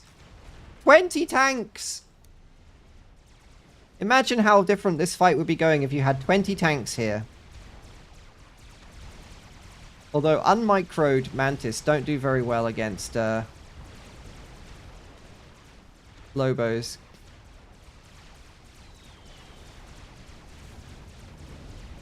Banana Smoothie has already captured all this. Yeah, Banana is incredibly rich. She has more mass herself than the other team put together and some. An incredibly greedy player. Mm. But Team 1 does have the naval advantage. They've got a lot more naval units. They really need to start using them. But look at this scout. Banana's already doing... Look at this. That is a... I don't think you normally see this from lower rated players, so... It's an interesting... This is, by the way, this is done to basically reveal the whole map. You queue up Tech 1 scouts and zigzag them across the map like that. It's a very good way of doing it. Usually wouldn't do it this early in the game because it is a little bit expensive, but Banana is up to 100 eco already and can just be tapping T2 mexes right now. Whilst Team 1 is fighting for their lives over here. This proxy has not been dislodged. Wireless Bomb is instead... It looks like he's working on T2 mexes. Is he stalling? He is stalling. He doesn't have enough mass to run all these factories. He's spending twice what his income can support. Meanwhile, Stale Devil is basically just doing the exact same thing as him. Look at their eco. It's basically identical. Sorry, Wireless Bomb does actually have a couple of T2 mexes himself, but...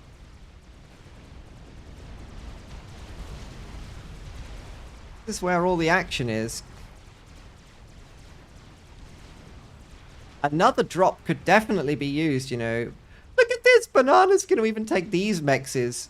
Because he didn't drop them. The greed! And here. Any untaken on the mechs on the map is automatically Banana's mechs. That is how it worked. I casted a game with Banana in a very long time ago that was about... It was nearly 2 hours long. And the last player left, it came down to a 1v1. And he teleported in and the other player strat-bombed himself through his own shield to lose the game. And Banana was basically sent engineers across the entire map to get her opponent's mexes at the start of the game and got away with it in that game. No, Stale Devil is making it... Take these 2 mexes and these 900 of reclaim. Yeah, take the whole lot. This is actually untaken. Stale Devil, this is like half a Tech 2 naval upgrade for you, by man. Destroyers on the way. Yeah, Banana going up to destroyers. I don't think Martin can afford that. He is doing the sensible thing and pausing his factories that he can't afford, whilst he slowly works on Tech 2. Yeah, he's slowly working on Tech 2 mexes, but they're losing their island slowly to just Stale Devil's proxy. The one saving grace for Team 1 here is that all of this reclaim is on their territory. So there is 3,000 mass here. Take.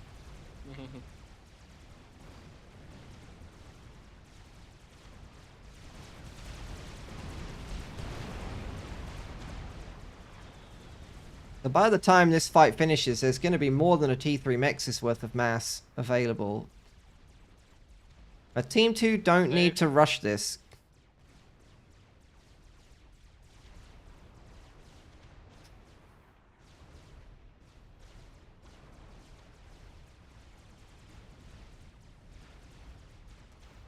Again, Team 2 have got a lot of naval units, but a lot of them are idle here.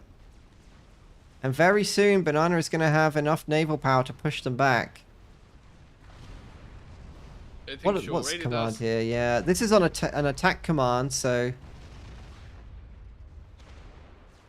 Wireless Bomb is going to be able to kill these off.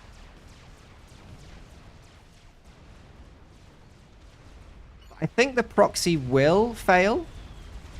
These bombers, by the way, have not been helping at all. They're so expensive for just dropping a single bomb on a factory. And here comes the destroyer, so...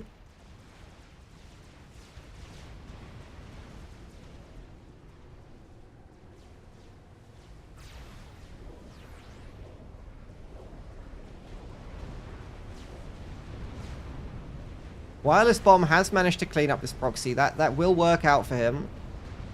But the time that it's cost him to do that is brutal. And already he has another threat here, which is Banana's Navy.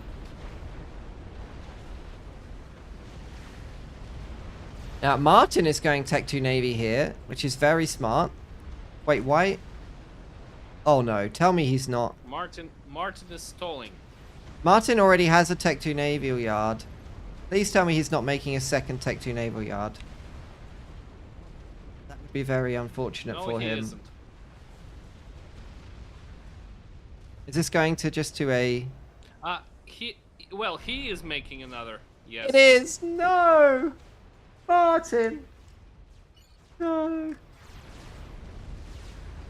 He's stalling himself, making a second naval HQ. What does this drop? And now all of these units here are basically useless. If he could find a way to drop them, he could do some massive damage back, but they don't have the transports. Banana is going to do the sensible thing here and focus the naval HQ, I think.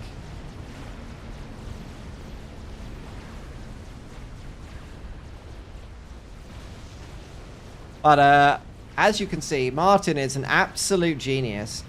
He knew that he would lose this naval yard, and so just as it finishes, the perfect timing, look. Bam, it dies. Bam, his second one is finished. Look at that. No downtime whatsoever. He actually already has a second naval HQ, and he can continue making... If you don't mention that this naval yard will also be destroyed. Now, any second, he's going to continue making a destroyer. Any second. This was a big brain play. I won't hear anything bad about the man. Nothing. You're not allowed to say anything.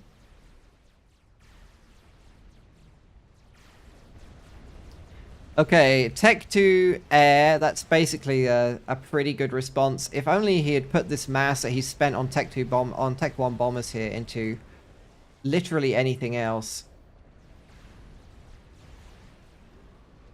It would be a lot more productive. 500 mass in just anything would have been better than these bombers. The best target right now for those bombers is probably Banana's Tech 2 Naval Yard. But realistically, the damage is already done. And we've had one drop, yes. But what about second drop? Sail Devil coming with 12 more engineers. Honestly, I feel like he could drop and make a PD here. Or he can drop here and make another proxy at the top. It might even work. It's obviously not efficient because there's already a million units here to deny it, but... We should expect Banana probably to transition to cruisers anytime. Nope, no cruisers planned, so... Just going for a contain. These beaches are very flat looking map gen though, so... Actually, the destroyers will work. Oh. Drop here for Martin. Let's go. I think he might get seen by Banana's scout pathing, but...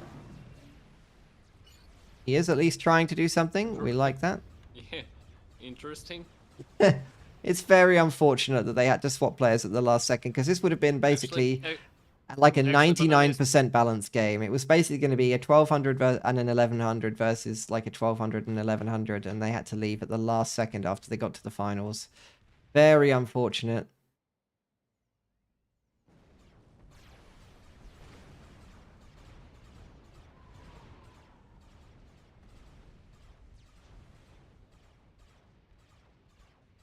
Drop is idle over here. Mass-wise, Banana has 250 eco. Bruh. Making a cruiser. Making Tech 2 P-Gens. Banana could probably make a chicken at this point, but I guess... Look at all this reclaim as well. She has a T3 mechs. Just running away with the game. More. Completely running away with the game right now. With the Navy locked. Torp bombers. Sail Devil is making torp bombers, but Team 1 has no navy, so I don't think that's gonna work.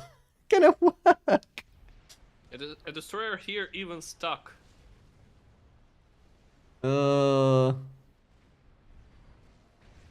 It's stuck. It's stuck. Help me. Help me, Seraphim-chan. I'm stuck. Salem's now. Salem's can win this, really. It'd be better to basically put all this build power on Salem's. That would be the fastest way to close out the game. Double T3 mechs unringed. Soon to be triple. With mass in the bank.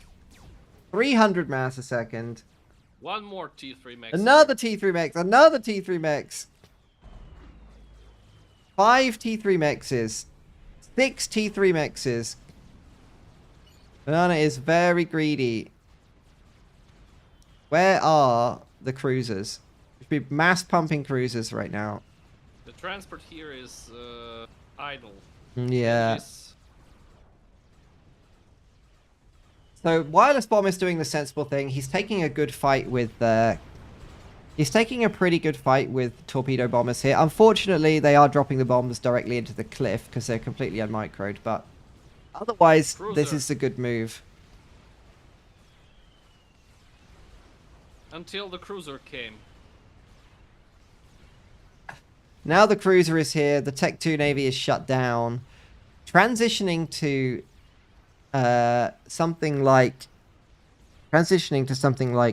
Hover isn't even that good against what Banana has, because the destroyer heavy mix here is really good against Hover due to the accuracy.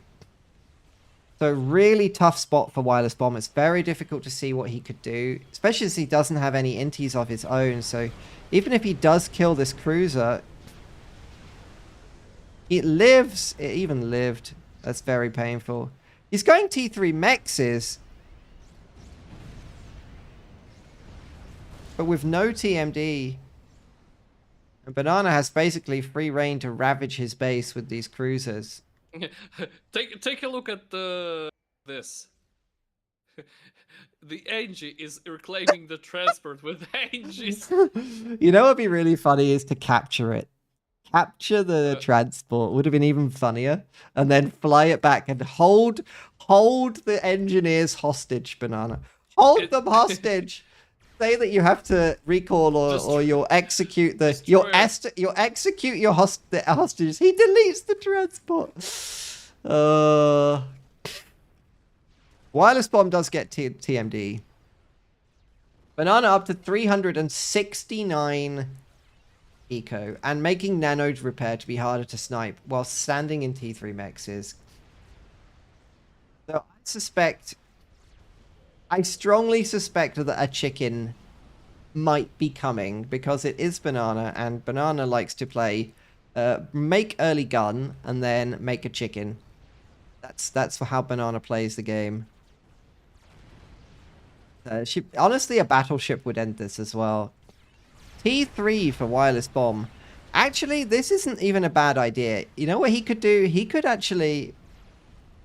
comm drop. If he can sneak an ACU drop, like, into the base here, he could, like, bring the Navy. They would have to bring the Navy back to maybe deal with it. Maybe? It's a long shot. But a comm drop is better than nothing. I think it's a decent thing to try. It is it is the final. Try it. Try it, Wireless Bomb. I believe in you.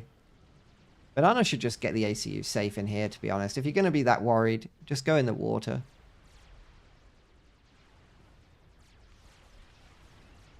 Or go T3 air and make some strats. Like, finishing the game at this point is...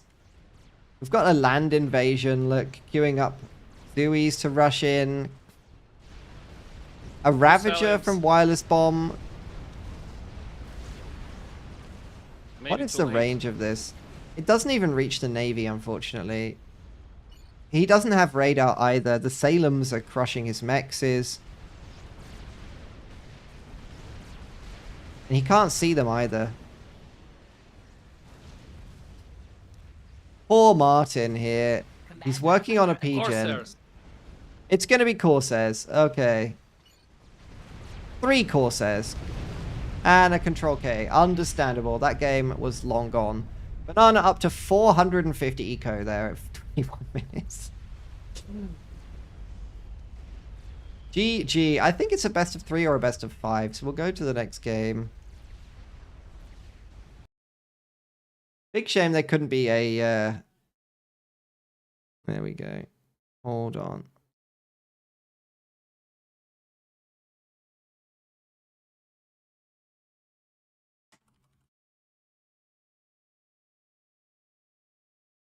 Let's go back to FAF. Okay, here we go. Sorry about the black screen for a second there.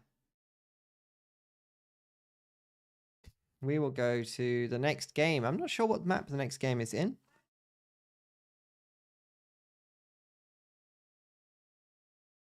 Not Saturn, of course.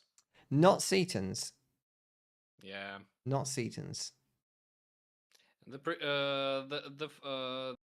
previous cast with Setons and Silent Buck was very nice.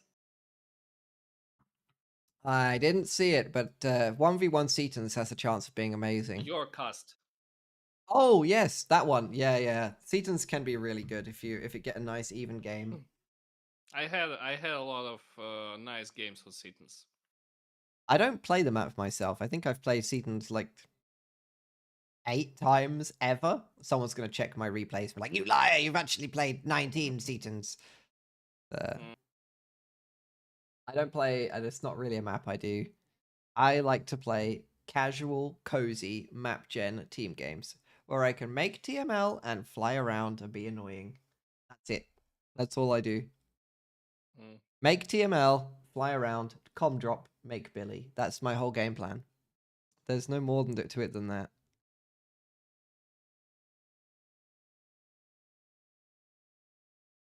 Okay, we'll just wait for them to host the second game.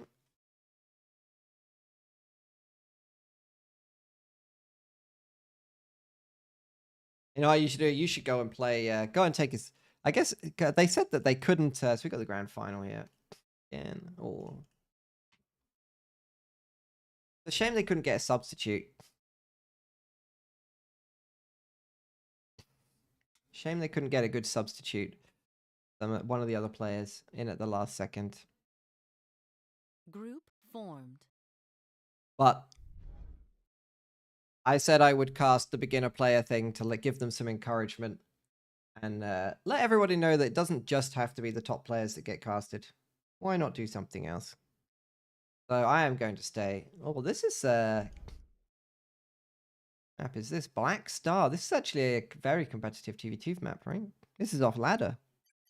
So land heavy map here. No navy. Group formed.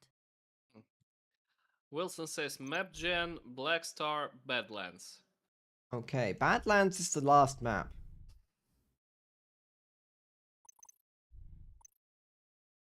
So the game that Team E Please, which won this first game here, the game that they actually dropped was a land-only map where they got Group formed. They got overrun early on. And Banana got killed. So maybe Group Team Rat formed. can do something about it. Gonna have 2 UEFs, a Cybran, and a Seraphim. Oh. Yo, swap me in for Martin. No, don't. That would be cruel. It would be cruel. I need a couple of minutes, okay? That's fine. Just I will continue. Okay. We have maybe 2 or... We have either 2 or 4 games left of the tournament. All good. All good. Casual Sunday fast. Players are going to take a 5-minute break, apparently. You're bored? Time to make it a political stream? Yikes, bruh. I'm not sure that's in anyone's best interests. Although, you know, the Seraphim are illegal aliens invading our galaxy, and as a proud UEF myself, I think we need to deport them all back to their own galaxy, where their own culture is, through that gateway. You know, I think that would be very good for everyone.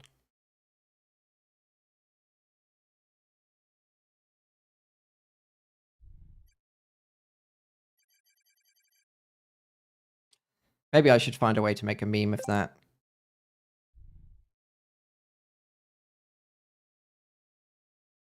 Do I know? Oh, I might be able to find a sub.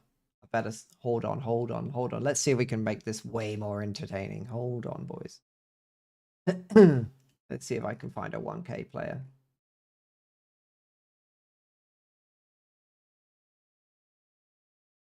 Just hold on while I do this. So if you are, this is the final of the 2v2 Begin Super Noob Cup. This is game 2.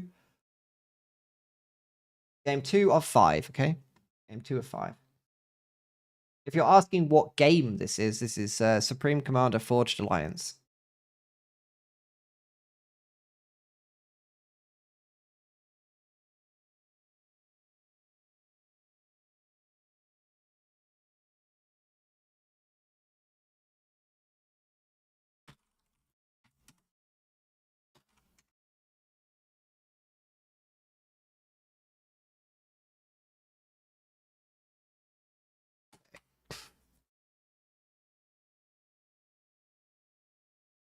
Okay, I am on the side, by the way. I am trying to find a more balanced replacement.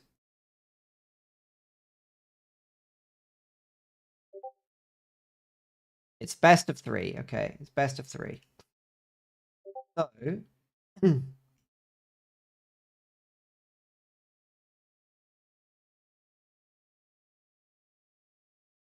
let's see.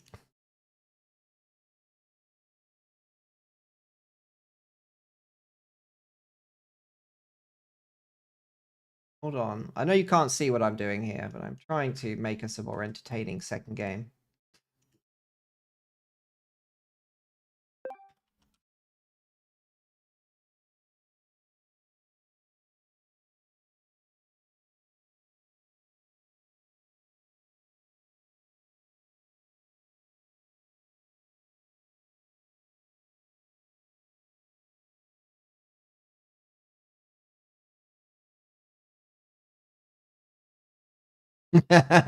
Yeah, the filthy Xenos. Get them out of our galaxy.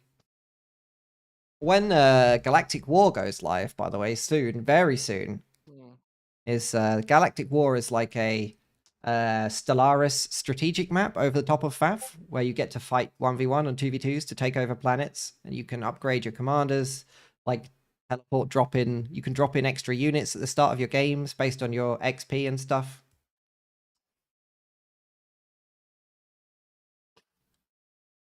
I haven't tried. It's available. It is available, but you have to download a different client for it. Once it goes live, as in it's on the base client, it's going to be really funny, honestly. I need to text Strider again about this. Because I texted him, but he never responded.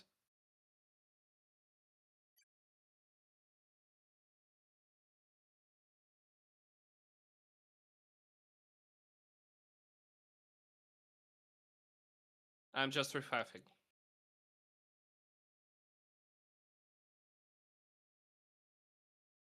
The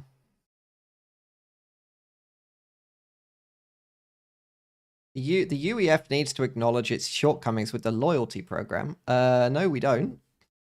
I don't know what you're talking about there. We don't need to acknowledge anything. You think Cyberans need reparations? Absolutely not. No chance. What is the worst part of the UEF? The worst part of the UEF is our lack of T4 air experimental. That's the worst part of the UEF. Our lack of ability to click on the ACU and kill him with anything other than Percy's. It's a mad power spike. Like, late T3, UEF very, very strong. Early T4, UEF very, very weak. Very late T4, UEF kind of strong again with multiple fat boys. But fat boys are very vulnerable. They can't dodge. And invite you to the Discord. Hold on. Not good with Discord. Man, not good with computer. Can I invite someone to this Discord? It's not mine. I don't even own it. Invite to server.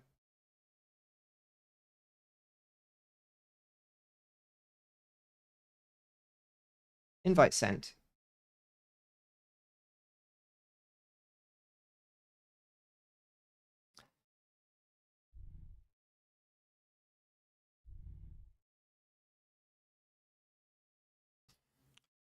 So this is the tournament bracket, by the way. Here we go. As you can see, we are in the final here. Team E Please versus Team TNT. The screen goes black temporarily like that because I'm switching applications in the background.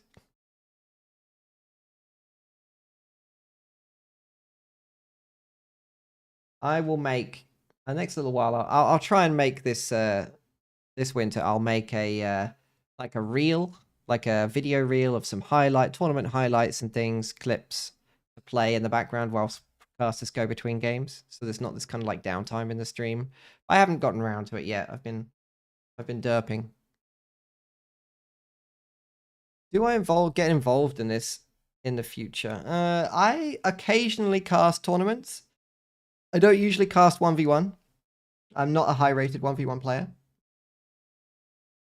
I try to cast some of the stuff with a very high-rated caster. So I usually cast the grand finals with a player called Farmschlet, who goes as the Wiki at the moment. It's about 20-something hundred. I usually like co-cast with him for the finals because it's pretty funny. I think we get on pretty well together. Well, I remember that the Cyberans sold their own people into servitude, so I don't think you can blame the UEF for that. The Geneva Convention doesn't apply to people who aren't human, so the Seraphim don't get any protection.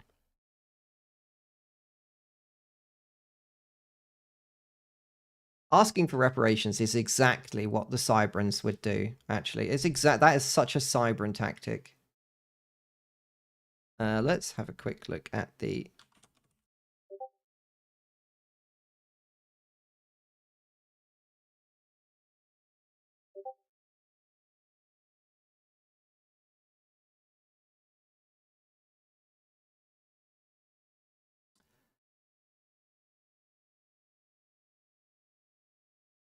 Yeah, only one of the ACUs is actually black, if you think about it.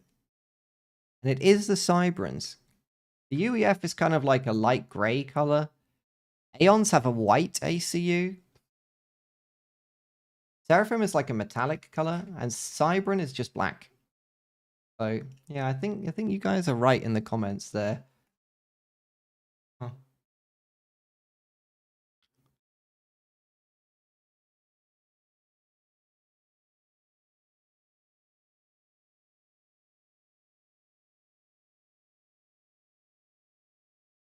Back to player ready.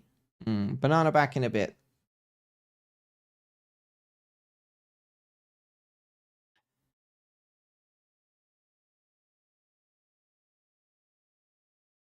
I should put on some UEF propaganda. I need a UEF propaganda video. On.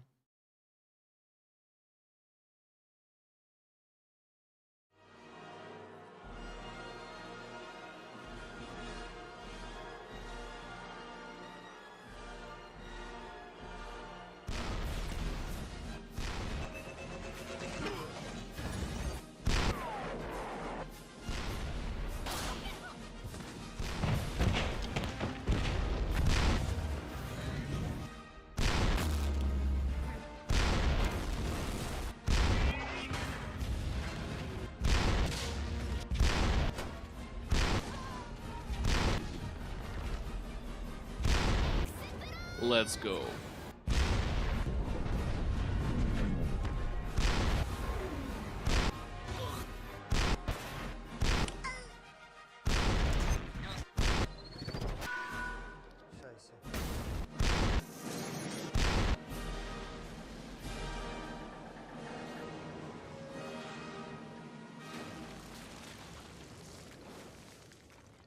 Damn, I missed him.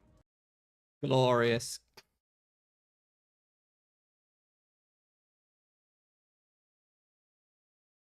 Hey, people. Glorious? Seth here. What a beautiful day to make Seth in the terrible background. content. I am ready. Let's go. I am ready.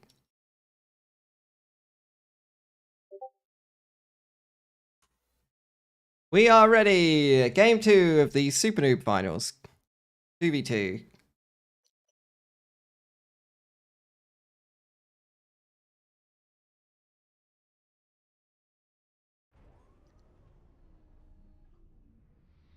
Yeah, I know it's just not going to be a super high production cast, but realistically, it's nice to do something a little bit different.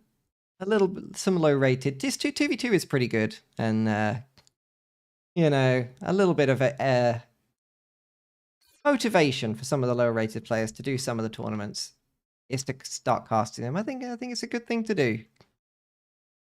So, in the left corner, in her customary pink Seraphim every single game. It's going to be Banana Smoothie. Dropping, it's going to be Stale Devil. He's in Cyber and Dark Grey there. A black Cyber and ACU.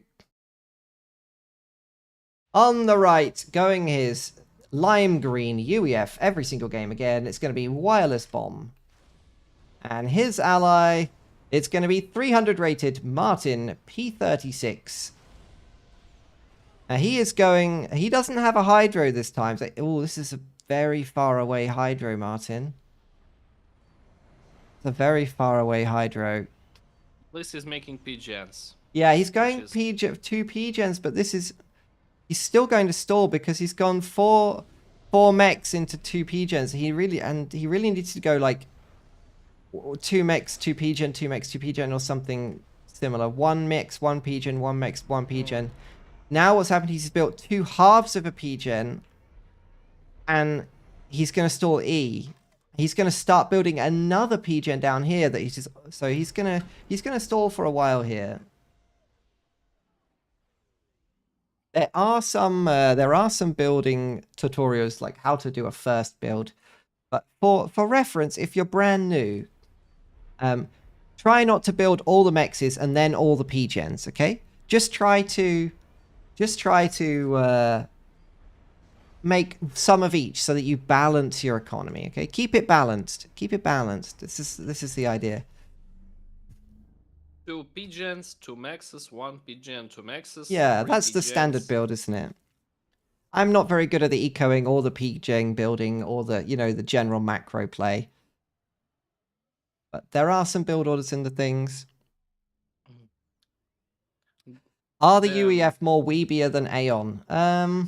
I think you can make the argument that a decent UEF should have a cute Aeon waifu. I think that is certainly the way I made the Helldivers video. I would love for Seth to do some co-casting. I enjoy his content. Classic old games. So what's going on our map here? Banana moving out with some scouts. So we're positioning scouts here. That's actually pretty smart. Stale Devil doing the same. And Wireless Bomb brought his scout and tank to secure all this huge area of reclaim. But not so much in mass, but nevertheless. Mantises are destroying 1 max and then start to making this with another one. So Wireless Bomb taking his mechs here. So first blood is going to go to Wireless Bomb.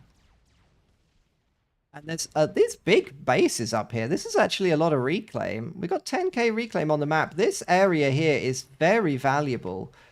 Almost worth dropping it, actually, I would say. I think dropping engineers here is probably the play.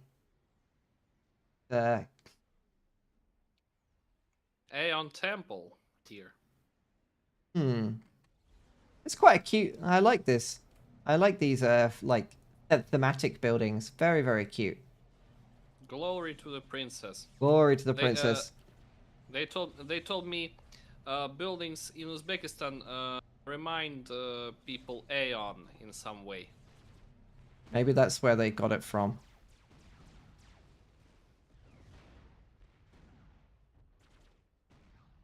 Lore-wise, of course, Aeon commanders are they're almost all female. All the Aeon hierarchy is women, which is why obviously they're doing so terribly in the Galactic War. I'm joking. They're not. They're fine. Anybody can play for any faction these days. Sounds reasonable. Although their Galactic Colossus is, it does have By the way, paws. yes. By the way, no one has ever told about Seraphim waifus. Well, they're not pretty. To be honest, they're not pretty. They are extraterrestrial. Yeah, if you're into that alien girl thing, then maybe the Seraphim are for you.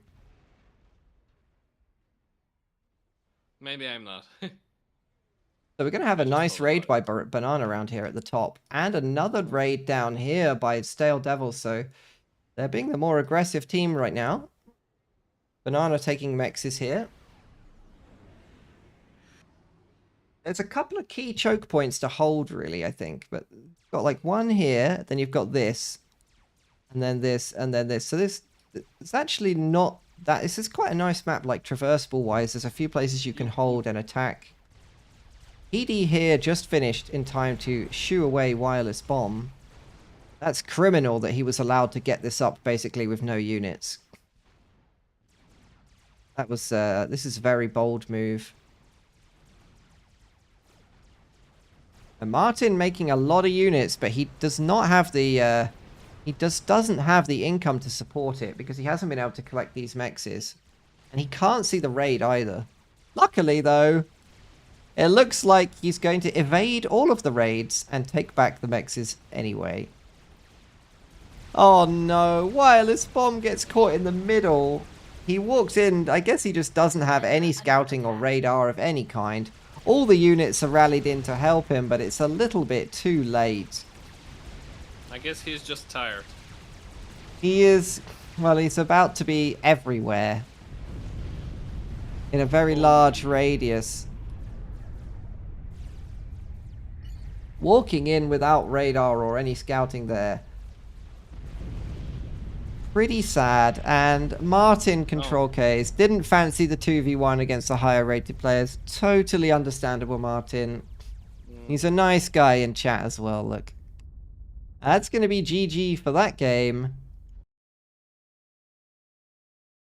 Banana was ahead on score there. Stale Devil picking up the kill. That gives him a lot of points, obviously. That's pretty amazing. And I think that's GG for the tournament, is it not? Maybe technical win. Let's see.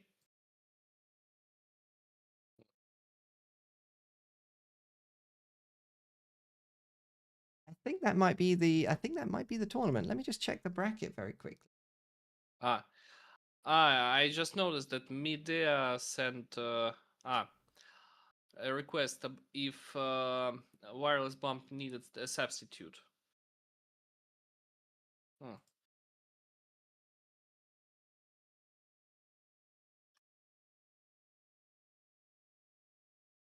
I think it was a best of 3, and that is going to be 2-0 to Team E, please.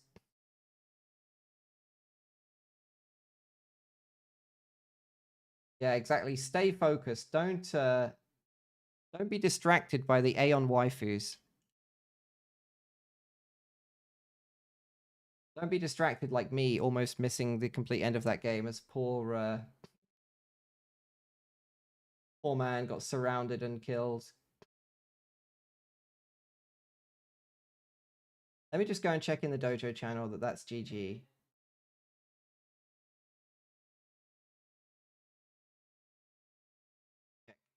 Okay. Nothing we can do. Very sad. 2-0. Team E, please.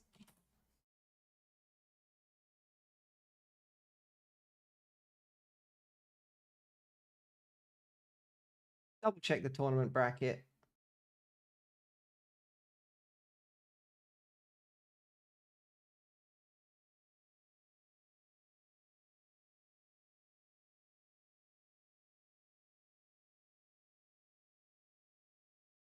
Discord wants me to sign in with my real ID and phone number because I live in the UK and the government has censored the internet. I will not be doing that. At least I'm not living in Russia anymore. I think that's GG for the tournament. I think it was a best of 3 rather than a best of 5 finals. So what we can do is we could host a game, and if everyone wants to jump in, we can play a noob-friendly game. I'm happy to do that.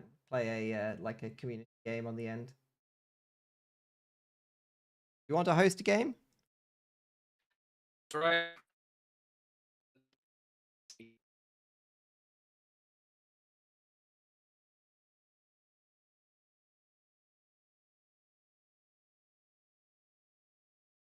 If I host a game, it's going to be all sorts of weird mods running. Ooh. Imagine playing at one of these maps. You big yikes. That's a 2v2 map. What app? Your audio is breaking up.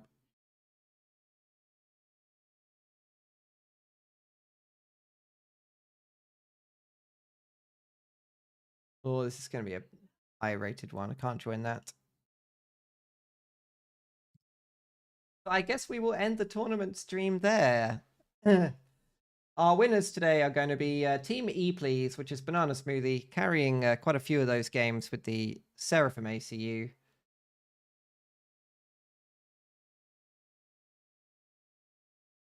Well played to them. They actually didn't need as much E as some of the other teams who basically stalled mass constantly in order to just collect E. And I will make some content for Galactic War. I think we should do some Galactic War community stuff. I think it'll be honestly great. There's so many potential memes for find some. Let me find some. Hold on. Let me open my very large FAF memes folder.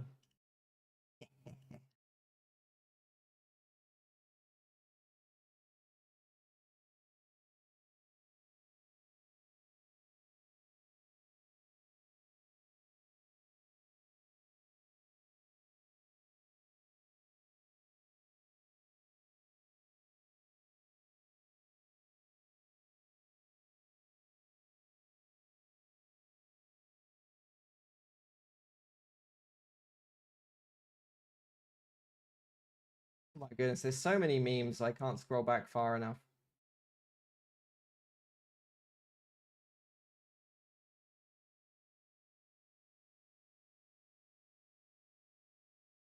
There we go.